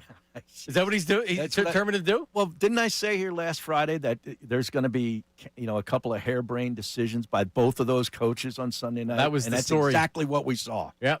Yeah, Dan Campbell. Dan certainly- Campbell did not have a good game either. He did not. No. Nick Sirianni now, the 4th and 1 from their own 29, 3 minutes left to go in the game. The only way that the Lions can win that game is if you give them the opportunity to score quickly. They had all 3 timeouts, so even a tush push right there, Harry. So let's say they get the first down. The game's not over. You can't just run out the clock. They still have all 3 timeouts. Right. So you're still going to have to get another first down. Now, okay, you're going to make them use all their timeouts, but that doesn't matter. If you punt the ball, let's just say conservatively, they get the ball at the 30-yard line. And you got a good punter. Got a good punter.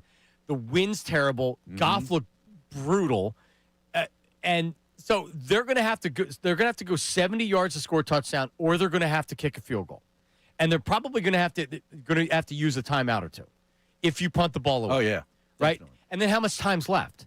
Most likely, they're going to have to kick an onside kick, and the odds of an onside kick are what, 5%? If that. If that, something like that. These days. So if you punt the ball, unless you allow them to score right away on a big play, they're not going to win. The odds of them winning that game are so small. You not converting there on a 4th down, risk reward. The only way they have a chance to win that game is if you go for it on a 4th and you don't get it. And you gave them the ball at the 20-yard line. Now they end up losing 7 yards after that, and they had to kick a field goal.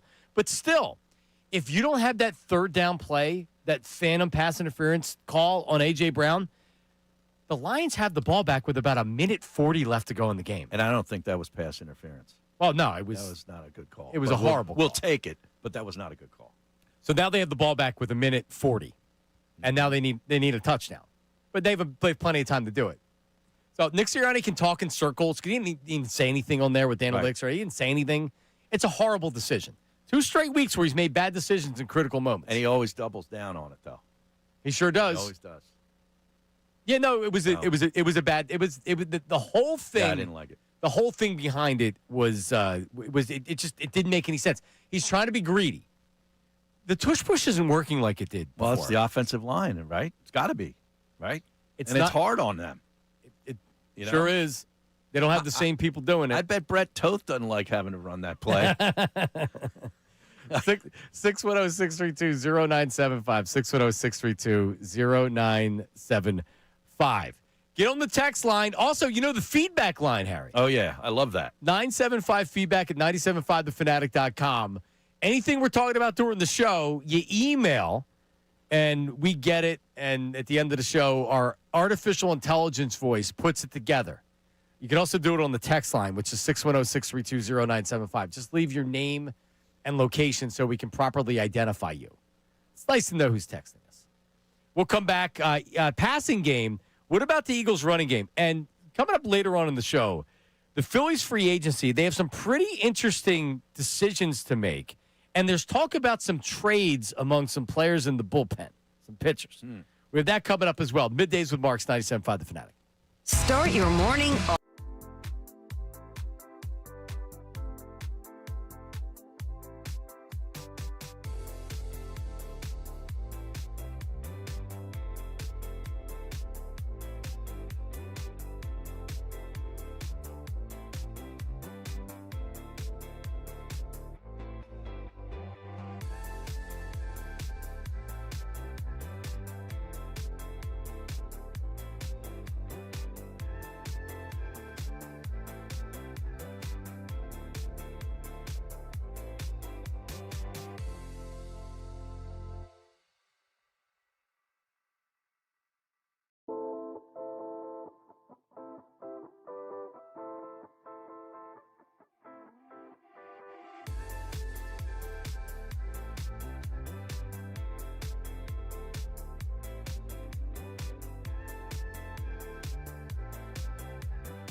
That sounds like an AI voice.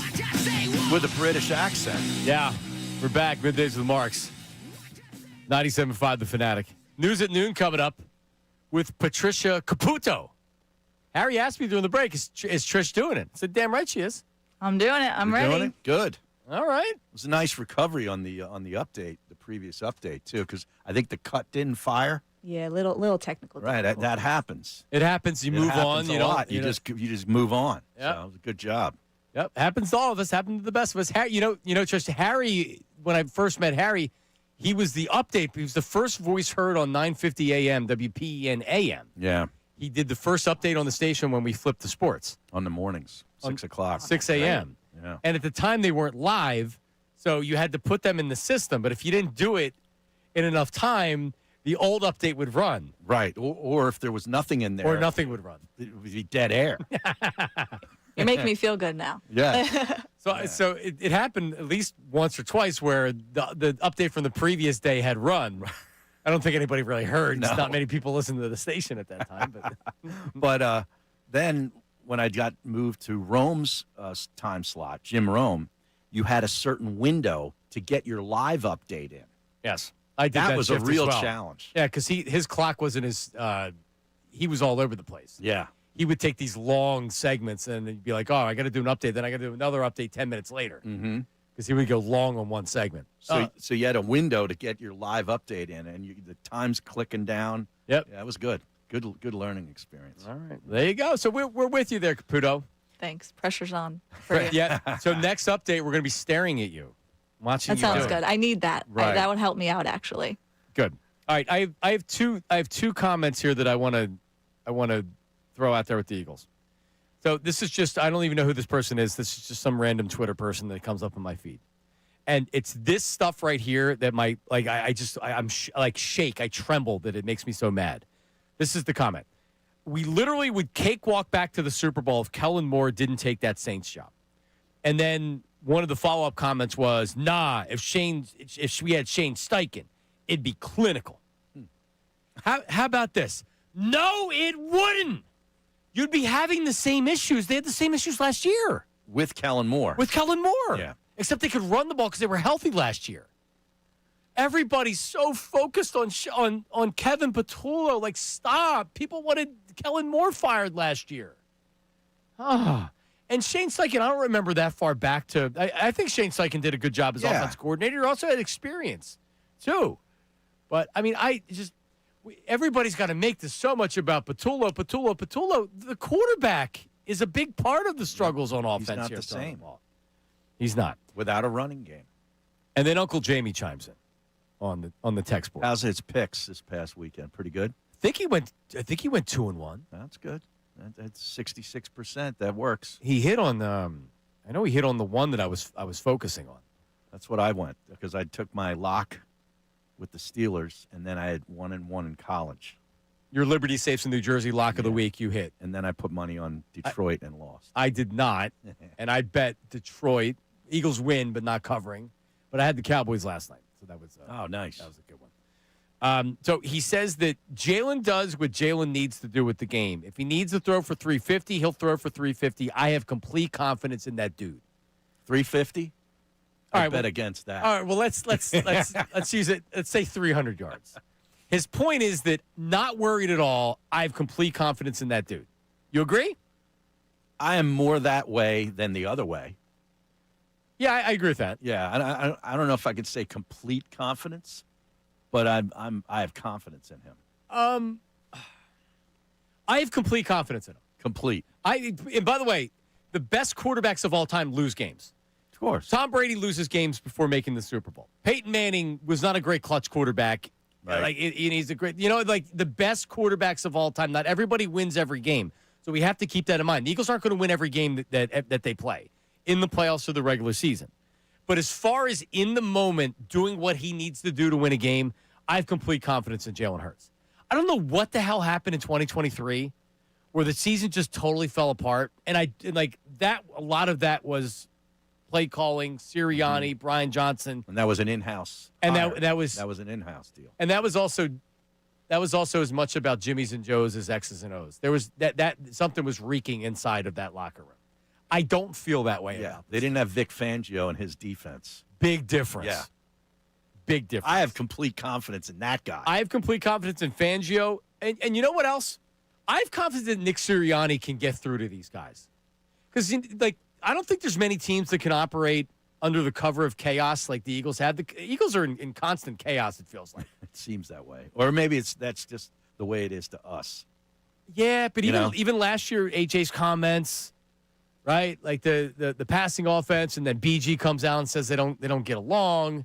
I mean, I don't know. It just feels like there's always something going on. And you're right, Harry. A lot of that does have to do with being in Philly and following the team like we do. But I have Jalen Hurts hasn't given anybody, even despite the throwing the ball and everything else, Jalen Hurts hasn't given anybody a reason not to totally believe it. Let's go to Black Gritty from blackgritty.com. Black Gritty, go ahead. Hey, bud. So, the 2023 thing, they also had the 30th ranked defense, which didn't help anything. Now, as far as Kellen Moore is concerned, what happens is by the end of the season, because he has a new coordinator every year, we talk about this all the time, by the end of the season, you get comfortable with each other, and then everything's lights out and everything starts clicking. Kevin Patul is not the main problem, but it's still a problem when the whole thing is like conservative. Now, Jalen has said multiple times in the last 3 years, take the shackles off me, let's open it up, let's do this, let's do that. So when I hear Gunn say, oh, he's got him over a barrel, I'm like, well, he does have you over a barrel. This isn't Carson Wentz. It doesn't matter how much money you pay Jalen Hurts. He's got a no-trade clause. He's not going anywhere. His team is smart. They saw what happened with Carson, and his whole thing is locked down. So unless you're going to send him where he wants to go and get like a 7th-round pick for it, he's not going anywhere.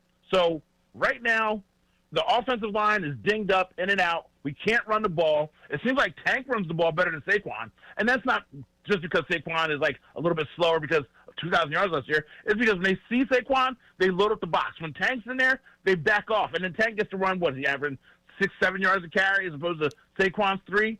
So maybe get Tank in the game a little bit more. There's different things that we need to be doing. And yes, Jalen needs to throw the ball on 50-50 balls more. And guess what? He'll do it when the postseason comes, when it matters. When they played against the Rams and everything was against the wall, I do believe Jalen Hurts will do whatever it takes to win, and that's all I care about. I don't care about stats. I don't care about yards. I care about these George W's. And my goodness, every week these are the days of our lives in Philadelphia, and it makes me sick. But we keep winning, so I guess I'm just supposed to be happy, Johnny Marks. But Jalen Hurts ain't going nowhere, baby. He's not going anywhere. That's my quarterback. Rack that guy. He's not going anywhere. Thanks, Black Gritty. All right, man.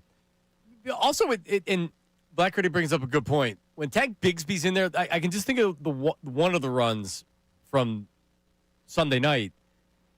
The Lions weren't even expecting it. He had a ton of running room. He went to the right side, and there was nobody near him. When Saquon comes in there, like maybe work the outside as opposed to trying to do everything inside. I know that inside zone. Yeah, yep. I know they love doing that. Maybe try to switch it up. And again, this goes to the Patullo stuff.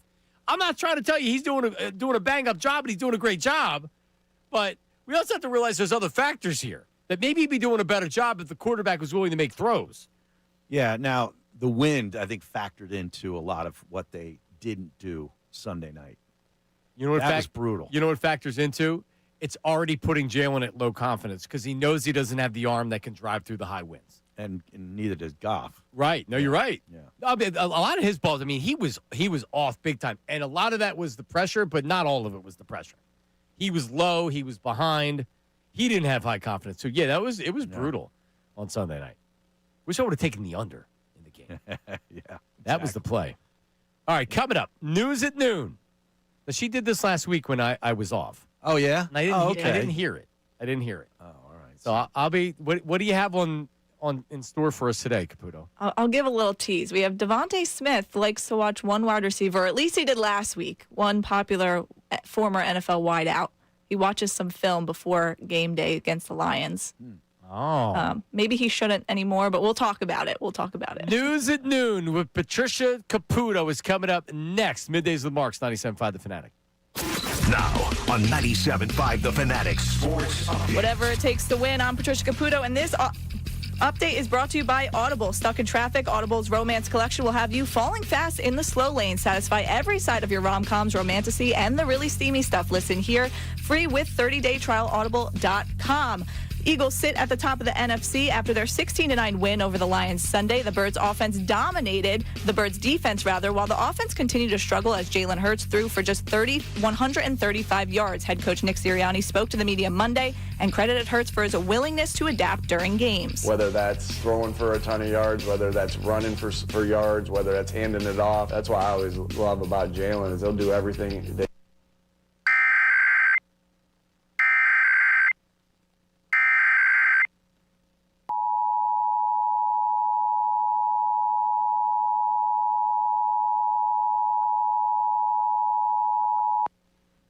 The civil authorities have issued a required monthly test for all of New Jersey beginning at 10:50 a.m. and ending at 12:50 p.m. The New Jersey Office of Emergency Management is conducting a test of the emergency alert system. Had this been an actual emergency, the attention signal you have just heard would have been followed by official information or instructions. This concludes the test of the emergency alert.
Marks 97.5, the Fanatic. Harry Mays, Patricia Caputo, along with News at Noon coming up here in 1 second. As Ray Dunn is in Richmond, Virginia, on the call, the Lady Owls tonight. Now, who do they have? VCU? I don't know. I guess that would make sense, Richmond. right? Yeah, I mean, I would have to Google it and see, but the Temple Owls, we actually gave away tickets last week to the game on Saturday. Yeah, and they lost. No, Yeah, I'm glad I didn't waste my time going down there hanging with Ray. Well, Ray's good at wasting time, so Yeah. there's no problem for him. But yeah, so that's where Ray is today. He will be back tomorrow. He takes the charter back with the team. Oh, okay. He's after big the time. game. Yeah, I mean, Caputo, just you're probably going to be here because Ray's going to get some big gig where he can't be here a lot. I was on that charter with the football players every week. How's that? It sucked because they made you dress up. Like I had to wear a suit to travel. Because the rest of the team poor did too, players yeah. had to do it too. Matt Rule was like a stickler about it. That seems like a Matt Rule thing to do. Totally. Yeah. And I'm sitting there in an uncomfortable suit with a tie on, scrunched in a coach seat in the middle seat between two guys that are 3 times my size. So you had to sit with a player. Sometimes. Okay. Yeah. All right. Oh, it was awful. I respect Matt Rule making them wear the suits. Yeah. Absolutely. I love it. Do you? I do. I mean, what is it? Yes, it's a business trip. Yeah. Do you remember the NBA player? Derek Coleman? Yeah. He gave Chuck Daly a blank check because he said he's not wearing the. Here's my fines. Yeah, he's not wearing a suit on the road. Chuck Daly, Yes. Hall of Famer, when he was at the Nets, when he went to the Nets. Now, he was a Natalie dressed coach. Correct. Yes. To the nines, that guy dressed. Yeah. Well, now they love it because they don't have to get dressed up in suits. They just wear whatever they want. Yeah. But, yeah, back then you had to. I don't know. I'd want my players to be comfortable. Yeah. On the flight. You know what I would do? Certain trips or whatever. It's like, this is going to be a business trip. This is about business. They beat us last time. We haven't won up there since this year. This is a business trip. So you pull the card every once in a while. Not every time. Yeah. No, because you want your players to appreciate that you're not making them do that kind of stuff. It's so uncomfortable. Like Chuck Daly's like, hey, DC, you got to wear a suit every trip. And he's like, hey, Chuck, no. Should you imagine being a coach and a player just gives you a blank check? Yeah. Yeah, I could. That's awesome. I know. Poor Chuck Daly. Oh. You're listening to 97.5 The Fanatic, WPEN and WPEN HD1 Burlington, Philadelphia, Beasley Media Group station, broadcasting live from the Comcast Business Studio, powering possibilities.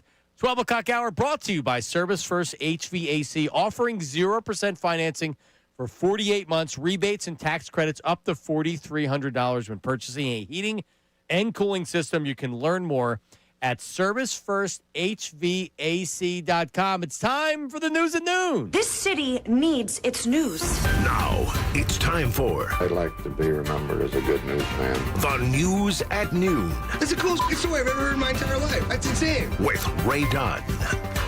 Little different than Ray Dunn. Patricia Caputo here today once again. All right, we're going to get started with a little bit of Eagles talk as the Eagles Instagram released something of Cooper DeJean, had that interception against the Lions, but he kind of reminded me of myself right after I do my updates. I loved how he just critiqued everything, not just the interception itself, but even the celebration. So just take a listen to what Cooper DeJean had to say about his interception. Drop back, tip. Oh! I wish I would have scored. It's a good job by JD getting his hands up, though. Giving me a little lollipop. Oh, we hit the sweet chin music. Could have been set up better, but I didn't get on top for the pin. That's all right. It was a fun celly, though. We had that plan for a while. Finally pulled it off. Yeah, he's something. I love that kid. Yeah, me too. And it's impossible not to. Impossible not. You see where he was last night? Was he at the Sixers game? Incorrect. He was at Madison Square Garden. Oh, right, with Big Dom. For Raw. Yeah, okay. So Big Dom, Cooper DeJean, and he had an Eagles WWE belt. And he got booed? Yeah, of course. It was mild. But then Scatabo and some Giants are there, and they got into this fight where Scatabo's like getting hit. And he just had surgery 3 weeks ago. His ankle was backwards. And he's involved in this thing where they're pushing the wrestlers, and then the wrestler like hits somebody, and then they come up and they shove him again. I mean, it's staged. Yeah, of course. But still, I'm sure the Giants aren't particularly happy to No. see Scatabo involved in this fracas. Yeah, but this happens. I think Malik went to the club when he had a concussion, and the Giants were just like, nah, whatever. Malik Neighbors? This was 2 years ago, No, maybe, he or went to a last year. concert. Yeah, concert. That's what it is. And then had the concussion and stuff. He had a concussion where he wasn't playing. Malik Neighbors goes to a Right. concert. How do you think what the reaction was on WFAN? Negative. Yeah. Was But, you Jackson know. Dart there too? Because No, this happened before Jackson Dart. This was last year. Oh, like no, but I mean last oh, night. Last night, no. Was Dart there? I don't know. I didn't see him. Okay. I don't know who the other Giants were. Maybe Abdul Carter was there, but I might be wrong. I had wondered if it was him and his half sack that he has on the season. And he was- slept through. He He slept got, through. he got benched. Yeah. Yeah, what a stiff he is, Abdul Carter. Remember, every Eagle fan wanted to trade every first-round draft pick in the future to get this guy? I'm really surprised that he's playing as poorly as he is. Me too. Yeah. Me too. I mean, it's not like that defensive line has a bunch of scrubs on there and he's getting double-teamed. Chop Robinson's been a bust too, right? He hasn't done much down in Jacksonville. Nope. No, he stinks. All right, what else we have? All right, moving on. A little bit more about the Eagles. I mentioned the star wide receiver. It was Chad Ochocinco that Devontae Smith decided to watch before the Lions game. But Chad was the one who went on the Nightcap podcast and was like, hey, I got a call from Smitty saying he watched my stuff. But Smitty had a little bit of trouble watching it because, well, couldn't really see it. Smitty texted me, right? You talking about Steve Smith Sr.? No. I'm talking about Smitty over in Philly. Oh, Devontae. Yeah, Devontae Smith. He sent me a video, and I'm looking at the footage, and I text him back, I say, man, I can't see that, man. That shit blurry as hell. He said, yeah, because I'm watching your old clips. It make me feel so old because you can barely see the footage of the one-on-ones. It was crazy. I was like, tell him to send it to you in high def or something. That was dope. Yeah, the high def doesn't exist, unfortunately, Ocho. It's standard definition. Anytime, like, we were trying to watch Home Alone, I was trying to convince my kids to watch Home Alone. We put it on. Yeah. They're like, this is fuzzy. I don't want to watch this because it's in standard definition. It's 1990. That's all they know. Yeah, no, is high def. Yeah. They look at it, they're like, what's wrong with the picture? Yeah. Like, this is the way it looked. Uh-huh. So that we watched Elf, which was, I don't think that was standard def. I think they upgraded that. But the version of Home Alone we were trying to watch was in standard definition. They complained. Same thing if you watch any of these old NFL clips. Mm-hmm. I'll watch some of, like, from the Donovan McNabb days, standard definition. Yep. Looks like hell. I watched from Elway to Marino last night, the 30 for 30. Yeah.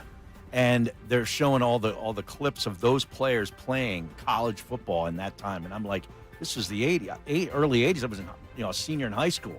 And I'm like, I can't believe that I used to sit in front of the television for like 8 hours a day watching football, and it looked like that. And the only thing they would have is the little clock that's on the because now they have all the graphics and they have this, they have that. They had a clock. Right. A little clock with like 3, 2, 1. There was no scroll at the bottom nothing. of the screen. There was no Nothing. fantasy information. And I guess if you wanted to watch film, you had to get like a VHS tape. There was no YouTube.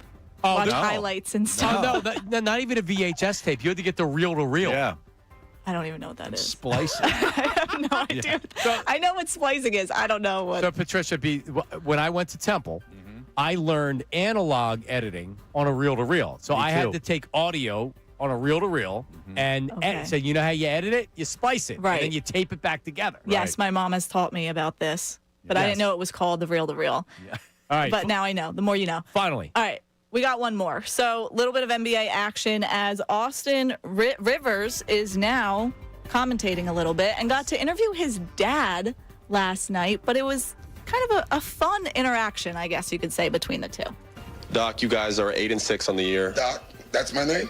Tonight. Oh, okay. All right. Tonight. All right, I'll give you that. Have you watched on the bench, and are you excited about me tonight, kind of hovering around your huddles? You've hovered around me my whole life. Don't say anything that you shouldn't say. And last but not least, most importantly, why couldn't you have gotten me a mid-level contract this summer? And before you finish, I want you to think about the possibilities here. Summer houses in the Hamptons. Oh, wow. Ski lodges in Aspen. No ski. This could have been ours.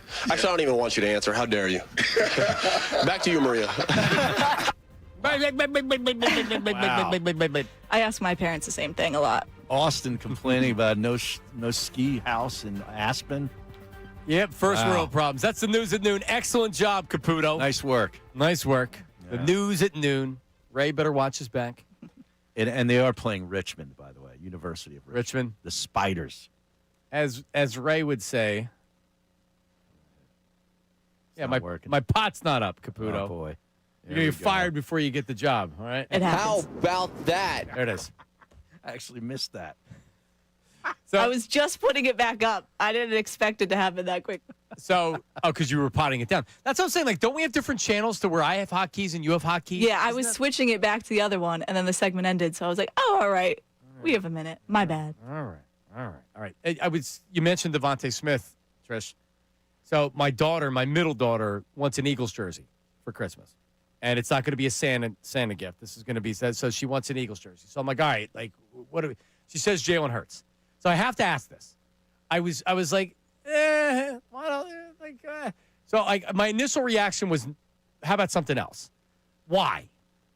Is it because it's a quarterback and it's too easy to do the quarterback and I'm more of a... So here's who I was recommending to her, Devontae Smith. I think Devontae's my favorite player on the Eagles, offensively. I love AJ. Saquon's obviously awesome. Yeah. My favorite Eagle of the McNabb era was Brian Westbrook. And isn't Westbrook and Devontae kind of the similar personalities and really, really talented, hard-nosed players? Well, I don't know Devontae's personality nearly like I do B. West, but B. West, like that was a guy where you were like, not only was he great, he's cool, and he was just so relatable. Yep, I felt, for sure. You might know Devontae a little bit. No, I don't know him at all from being at the other place. And I don't know him at all. He just like when Westbrook used to score a touchdown, he would peg it at the back, especially on the road. He would peg it at the back wall. Right. And he wasn't all about the padding. He wasn't all about the dances or whatever. Nothing was choreographed. No, nobody man. did that really back then, except like Ocho Cinco. Those guys. A couple of those guys. But Westbrook was like, he was pissed, man. And he was so good. Yeah. You talk about like a receipt, like God, between Andy Reid and Donovan did very well with the screen. He sold it well. Nobody set up the blocks like Westbrook, though. Man, he was so good. He could have been a wide receiver. Yeah. He had such good hands, and he ran such good He had routes. great patience running the screen. And Devontae, he's sneaky with being able to do 50-50 balls. Mm-hmm. He's sneaky with his speed. He catches pretty much anything that's He's thrown tough to as him. hell. Oh, man, when he goes tough as down hell. on some of those, I love Devontae Smith. So my question is, good advice. Is that like I'm pushing my daughter towards if Devontae Smith is the Eagles jersey? Thumbs up? Yeah, and he's probably here for his career. Correct. AJ won't be here very much No, longer. I don't think so. And Devontae will be here. He gets another contract. That's the hard thing to figure out is who's going to be here. Well, Hurts won't be, according to Derek Gunn. Yeah. we told my buddy Kevin King named his son Carson after Carson Wentz, and now it's. Is there anybody out there that named their kid after Carson Wentz? 610-632-0975. Seriously, 610-632-0975. I know there are a lot of chases running around these days as a result of that era back then. We'll continue the conversation on the other side. Dantes, I see you up there as well. It's Middays with Marks on 97.5, The Fanatic. All right, want to welcome a new sponsor to the program. Let's get a big round of applause for the Royers for Dentist. Now, I've talked about it before, and Harry actually needs you for this right here. And this is Dr. Eric Pastor. He is my dentist, but he legitimately changed my life. Are you a snorer? Yeah, my wife says so. So you're a snorer? Yeah. So you wake up your wife and she I don't know. kicks It's you. not that bad. Oh, okay. No. Because I have mild to moderate sleep apnea. Okay. So I'm a heavy snorer. If I'm on my back, but what I didn't know is sleep apnea is terrible for your health. Right. So I, after forever, finally went and got taken care of, and I got a CPAP machine, which is one of the worst things you could ever do to yourself. Yeah, I'm not sleep. wearing one of those. So I tried it, and it was the worst. I would take it off in the middle of the night. Yeah. It would you gotta never clean them. It's a pain in the ass because you have to put water, you have to clean them.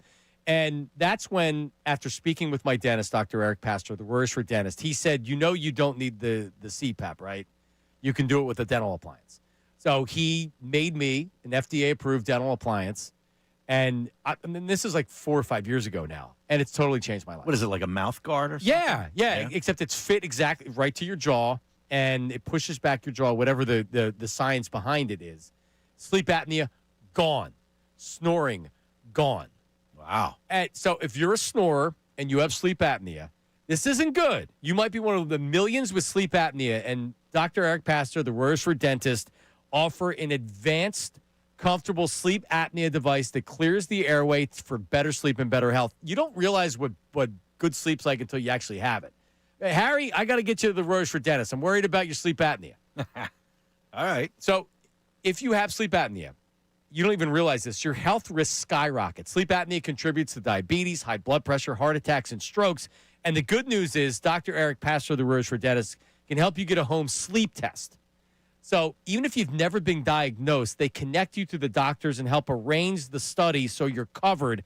And the sleep apnea device is covered by most insurance plans, including Medicare. So if you're a snorer, maybe your wife's a snorer. If I knew how easy it was to eliminate the snoring, it's so easy. Every night I put in the dental appliance, that's it. And then in the morning I take it out and boom, clean it, ready to go the next night. So if you're done with the CPAP machine like I was, noisy masks, straps, whatever it is, do what I did, make the call, get your life back, get your sleep back with Dr. Eric Pastor. So it's drpastor.com, drpaster.com, or call them 610-67-SLEEP. And yes, he's my dentist, but he's also the expert in the entire region when it comes to this particular thing. 610-67-SLEEP. 610-67-SLEEP or drpastor.com. drpaster.com. Unfiltered.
All right, we're back. It is Middays with Marks 97.5. The Fanatic, Harry Mays, Patricia Caputo, and we're going to have Jeff Mosher. This is a good day to have Jeff Mosher because he examines the film. Oh, yeah. So, breaks it down to all 22. And Mosher's the kind of guy that is going to tell you when you ask him who's at fault. He's going to say it's a combination of a couple different things. So I already know that going in. But because I've seen some people look at the film and say this is more about the design and the play calling, or the design. Some people say it's more about the play calling, the route concept. Yeah, which is over my head. And then some people will say, I think it's a combination of all of it, including the quarterback. But if the quarterback's not willing to make throws, By the way, shout out to Dr. Pastor out there. We're just talking about the Roars for Dentist. Herb from Northeast Philly, I had mentioned Dr. Pastor before because Herb's a big snorer. Go figure. Yeah, I could see that, actually. Now, Herb looks like a snorer. He does. You know? Yeah. Yeah. Yeah, well, if you had to bet whether Herb was a heavy snorer or not, what would be the bet? I'm minus 500. Oh. Yes. I'm gonna text Herb right now. He texted me yesterday. I didn't get back. Oh, to him. yeah? Well, if you text him, then he texts more and more and more if you respond back. It's like opening up the box. Correct. Yeah. So if you answer one call, he's going to call you all the time. I have people like that, too. You can't just send them a nice text because then it's going to be a whole diatribe coming back at you. Before I know it, he's in Collegeville working out at the LA Fitness and wants to hang out. Okay. No, I'm not answering your calls. You can text me you're in Collegeville. I'm not responding back right now. But anyway, Herb's a CPAP machine. So shout out to Dr. Pastor who was listening. Welcome to the program. We appreciate everybody out there. All right, well let's see what Dantes has to say. Dantes in Bethlehem. Dantes, go ahead. Thanks for having me on, guys. Super excited to talk to you about the Sixers today. What a nail-biter game last night. The coaching challenges, back and forth. Andre Drummond hitting 2 free throws. The tale of 2 Hardens, ice cold in the second half. Thank the Lord. Hate to see it. Maxey, guys. Hate to see Harden struggle in the second half. God, that was that hurt. You know Harden when the lights are on and the heat is on, man, he's ice cold. Yeah. But let me just say one more thing, guys. The kid Tyrese, I'm in leadership, and I got to tell you, that kid is a kid to build around. He's super talented, hardworking, and I love what he said. We will come out and fight every night. Come on, Sixers. Clap your hands, everybody. From Philadelphia, 76ers. All right, Dantes, you're good stuff. Yeah, anytime the Sixers win, I want to hear from you. Yeah, we have to go back and get that call. Rack 'em. That audio. Because that's way better than hearing the old Sirianni love. Is it better? Oh. You don't like Sirianni love? Oh. No? My God. Not high on your wish list?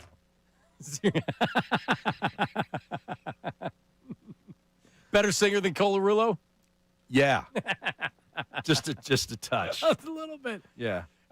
This is Maxey's team.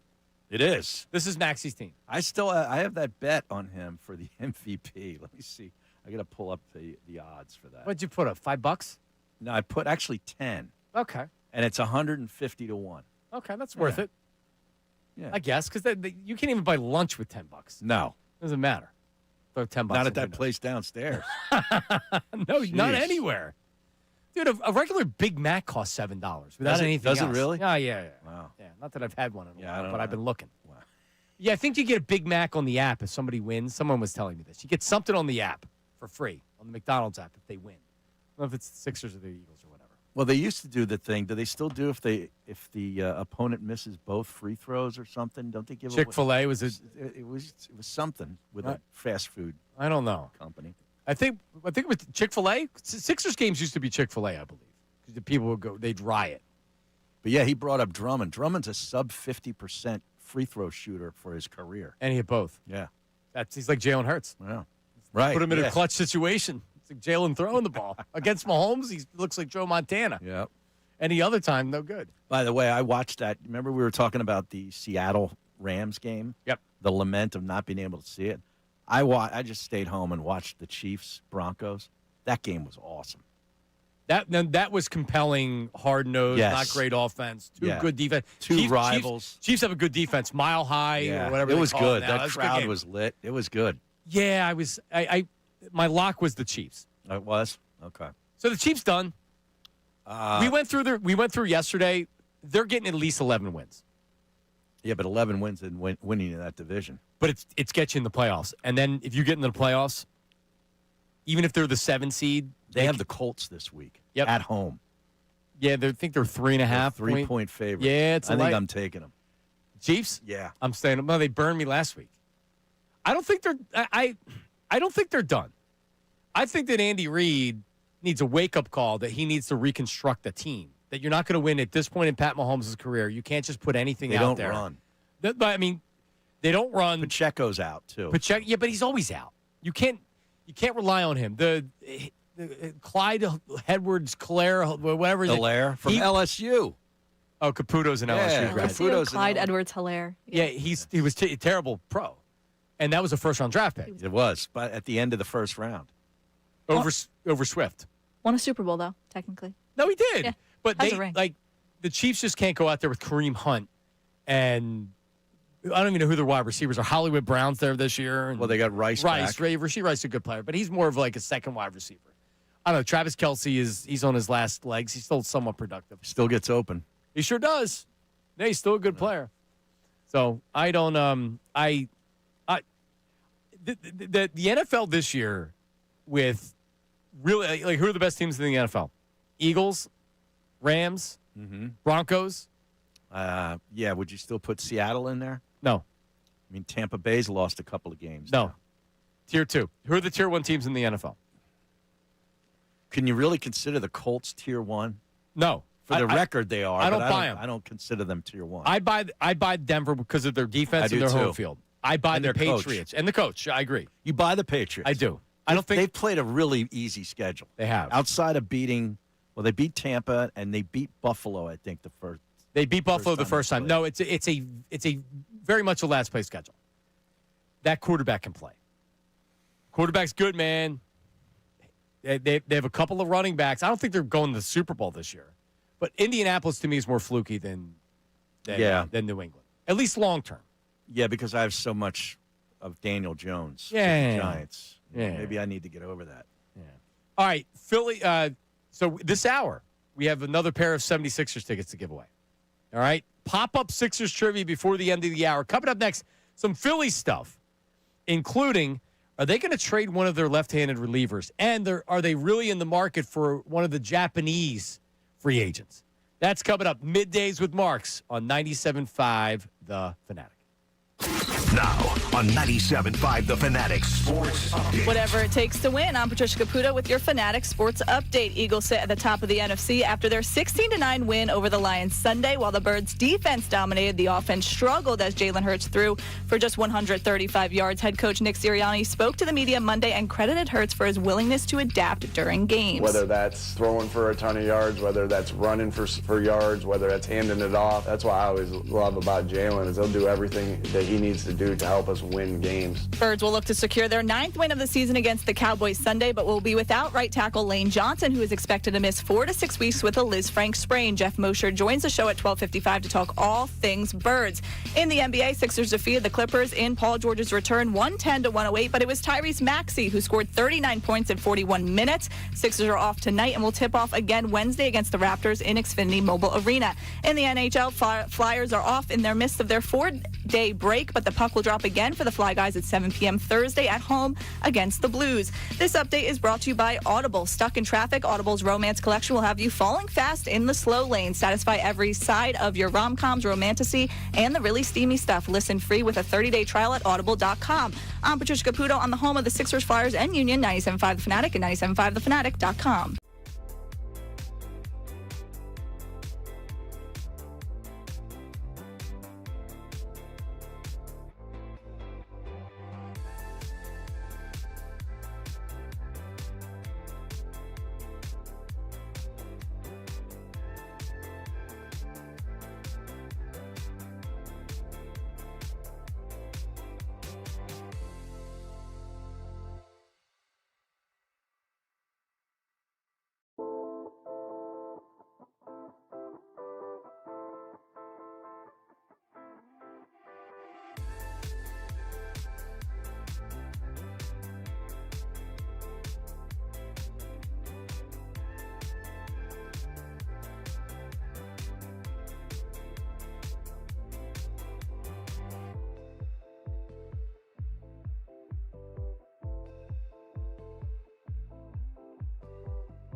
All right, we're back. It is Middays with Marks. Harry Mays, Patricia Caputo, Jeff Mosher coming up here. He's examined the film. He'll tell us what he saw and what he's seeing out of the Eagles offense. That's coming up at 12:55. Remember, if you don't get to catch the show live on YouTube or just on 97.5 The Fanatic or the app, wherever you get your podcasts, just search Middays with Marks. And you can listen to, we chop it up hour by hour. Then you can go in the hour and you can decide if you want to listen to the whole thing or go in and listen to specific parts of it. So wherever you get your podcast, just search Middays with Marks, and it's required by law to leave a 5-star review every time. I mean, you don't have to actually leave it, but you should leave it. It'd be nice. It'd be nice. 5-star review. Now, how do they do that? I'm sort of thinking out loud with regards to ratings. Like if you're listening to it that way, does it register? Within 24 hours, it will count like you were listening live. Oh, okay. But there's the I believe it's still like that. Okay. Yeah, so you get, honestly, with ratings now, because we have so many people that watch on YouTube. Right. That go back and watch on YouTube later. It's spread out in different platforms now. I mean, you consume your content differently now than you even did 5 years ago, Absolutely. Right? Yeah, no doubt. I watch more reels and shorter clips of things than I even did 2 years ago. Mm-hmm. And we put stuff out. Like I know Brandon Dutz, our YouTube producer, he put out a couple things from today already from the show. So if we get, I mean, I don't know. Obviously, we'd love for people to tune in all 4 hours on the radio or go to the app and do it, and we hope people do that. But some people just check out our Instagram page, and they're like, hey, what are they talking about today? Here's what Harry and John were talking about today. Yeah, those reels are good. Yeah, they do a great job. They get a lot of activity, get a lot of views. Yeah, for sure. So, all right, so Philly stuff here. I thought this was interesting, and it actually makes a lot of sense. Because the Phillies don't have a ton of money to work with, and they need to re-sign Schwarber, they also need more than just Schwarber and JT. It's well documented who's in their outfield right now. They're going to move Nick Castellanos, right? So they need some more money. So how do you get that? Well, apparently one of their left-handed relievers could be had on the trade market. Alvarado, Strom, and Tanner Banks, all under contract, all affordable. Strom's making good money. Alvarado's on a 1-year contract. And Tanner Banks, this is his first year of arbitration, which means he's not making any money at all. So do you need 3 lefty relievers on your team? No. It's nice to have. Yeah, it's but a luxury. It's also, you need to pitch to 3 batters. You don't get just the one guy. Right. So, like before you you can't do it like they used to do it. Yeah, Paul Ossenmacher that would face one batter and get him out of there. You can't do that. So if Alvarado and Strom are making real money, if you can get value in return, and let's face it, if I was a team that needed a left-handed reliever, because the market's very scarce as far as relievers, especially lefty relievers, man, I'm willing to trade something when maybe it's an outfielder, maybe it's a prospect that's ready to take that next step. You're not going to get anything crazy for him. But, I mean, I would love to have Alvarado on my team if I needed a lefty reliever. I'd love to have Matt Strom's really good, He's good. I want to keep him. All right, so that's my question. Banks, Strom, Alvarado. And this is Matt Gelb and Ken Rosenthal both said the same thing about the Phillies are out there knowing that they have an extra lefty, and these guys can be had. Who are you getting rid of those 3? I'd like to keep Strom. How much does he make? I'm looking it up right now. I think it's in the same neighborhood as Alvarado. Okay. Matt Strom. But Alvarado's making 9, I believe. He's making $7.5 million for 2026. Okay. So you're getting them for a very affordable, because these relievers now are making $10+ million a year in free agency. They're very important. They sure are. Yeah, he's a free agent after. He's got 1 more year of club control, and then same thing with Alvarado.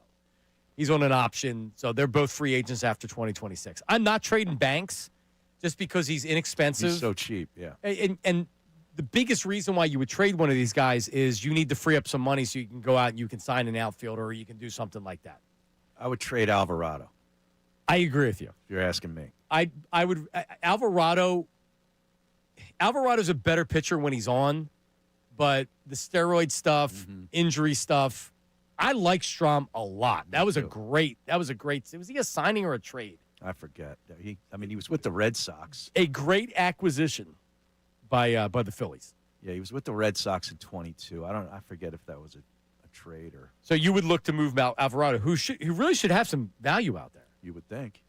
He's closed games. He's high leverage, a lot of strikeouts, a lot of swings and misses and things like that, for sure. So that gives you maybe even you can even, I don't know, add another reliever with that money. He's only 30.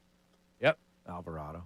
Yeah, you're getting him for 1 year, then he's a free agent. Right. So the playoff teams are saying, like, all right, what's the best for this year? I don't necessarily want a reliever for 4 years. Does that ever work out where you get to sign a long-term contract? No, There's injuries, very there's rarely. ineffectiveness, thing like that. You hope it does it with a closer. Correct. Yeah, Duran would be the guy that you would sign, but he's under club control as well. All right. Also, the Phillies are interested in the Japanese Babe Ruth. Oh, yeah? There's another Japanese Babe Ruth? Murakama. Okay. Munetaka Murakama. It's a great name. The Phillies, quote, particularly keen on the left-handed power hitter. He's left-handed? Damn it. So all right, here's the problem. And you hit on one of them. He's left-handed. He projects to be more of a designated hitter. He has very little defensive value. He's a third baseman / first baseman. Anytime These guys just grow on trees. You know, the first baseman, designated hitters. Awesome. We've got a whole team of those guys. When's the last third baseman, first baseman you met that actually plays third base? None of them. Yeah, 'cause that's why they moved him to first base. He stinks. Right. He played third base. So here's my read on it. This is in case Schwarber leaves. And they would sign him if the numbers are right, because he's their DH going forward. The problem is, while he's got great power, he's went backwards as far as pitch selection, strikeouts, and things like that. He doesn't have a great approach at the plate. It hasn't gotten better, and he's not exactly old, but it's actually went down. As pitchers have adjusted to him, he has failed to make that adjustment. This sounds like a pass to me. I agree with you. I don't want him. Yeah. Especially if it's going to cost you a ton of money. This dude has real power. Yeah. See, the Phillies are so interested in getting that Japanese player. It's almost like they want to be involved in it just to be involved, knowing they're not going to get him. Okay. To show the agents and actually the players out there, the Phillies are interested. I could see that. I don't think that this makes sense at all. No, I don't think. I'd rather have Pete Alonso as the DH than as Schwarber leaves. Agreed. All right, 610-632-0975. Heard from Northeast Philly, by the way. Called in immediately when we started talking about him. We'll talk to him coming up. Also, Jeff Mosher at 12:55. What does he have to say about the Eagles' offense? Is it play calling? Is it design? Is it quarterback play? Is it yes, yes, yes, yes? We'll discuss with that coming up next. Middays with Marks, 97.5 The Fanatic. All right, let's talk about Morgenstern Hair. That's right. Here's the website, morgensternhair.com. That's where if you're losing your hair, if you're going bald, if you're balding, whatever stage of hair loss you're in, if you're watching on YouTube right now, I see you. My hair is long. I need to get the haircut. That's happening later on this week, but the hair's looking good. That's because Morgenstern Hair. They took care of me with a hair restoration procedure a number of years ago now, and the results are amazing. So if you've tried a lot of the products that are on the market today, maybe you're in some type of an algorithm on Instagram or Facebook because you've looked into these things, and they're promising these results. I see some of the ads because I'm in the algorithm, and it'll be like, you got this guy that's, like thinning hair, balding hair, and all of a sudden it's like, wow, he looks like a movie star with his hair. Trust me, that spray they're putting on his head's not growing that hair like that. It's not.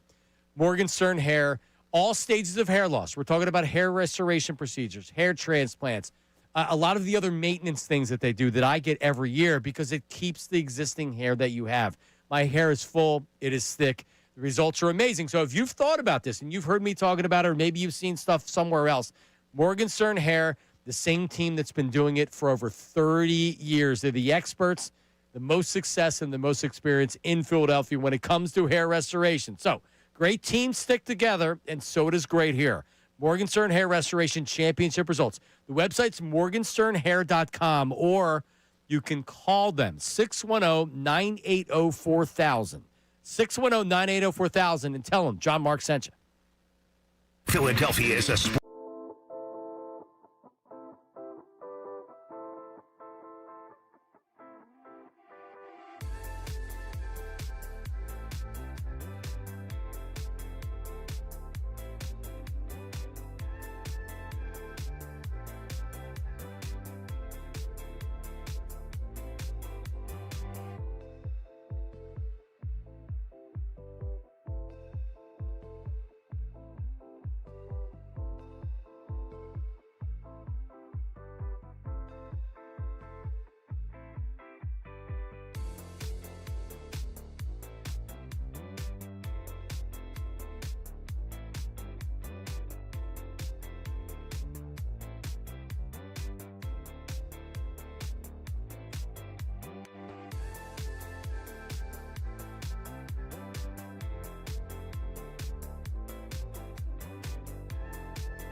Middays with Marks, Harry Mays, Patricia Caputo. Jeff Mosher coming up in about 10 minutes to discuss what he sees with the Eagles and their offense. Harry, I showed you a picture during the break. Yeah. I told you to Google it. Trish, I don't know if you saw this as well. Bryce Harper over the weekend, was it over the weekend or was it whenever it was? It was recent. Put out a picture with a mustache, and he's working out. He's got some shirt on that says he's working out. Fear of God is what the shirt says. I mean, it was a TikTok apparently. So he deleted it, because you saw it immediately. It's like, wow, what is this? Yeah, it was. I guess it was a video, and then they took a screenshot of it. It says "Fear of God" baseball on the shirt. Okay, whatever that is. Yeah, I don't know why but he doesn't he look out of it in the picture? He really, his eyes look really glazed. strange. Yeah. Yeah. The mustache is a good stash. He pulls it off. He does. I guess I wasn't expecting it, but Sean had said yesterday he looks like his name's Gary. That's his dad's name. It looks like one of those mustaches from the Old West. He likes a good mustache. He pulls it off for sure. But his eyes look really like. So he looks stoned in the picture. I'm not saying that he is, because if you look at any picture, look at all these pictures right here. He's got the same eyes in all these pictures. Yeah, he does. Right? He's got kind of droopy eyes, happy eyes. Tristan, did you think it was a good look?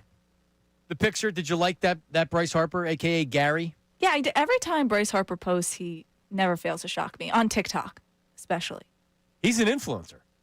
Raw milk. He does raw milk in his coffee and stuff. Well, that's what I think someone took a picture of it and before he deleted it, and I think the first thing I saw was, this is what raw milk does. Yeah. So what do you mean raw milk? He did.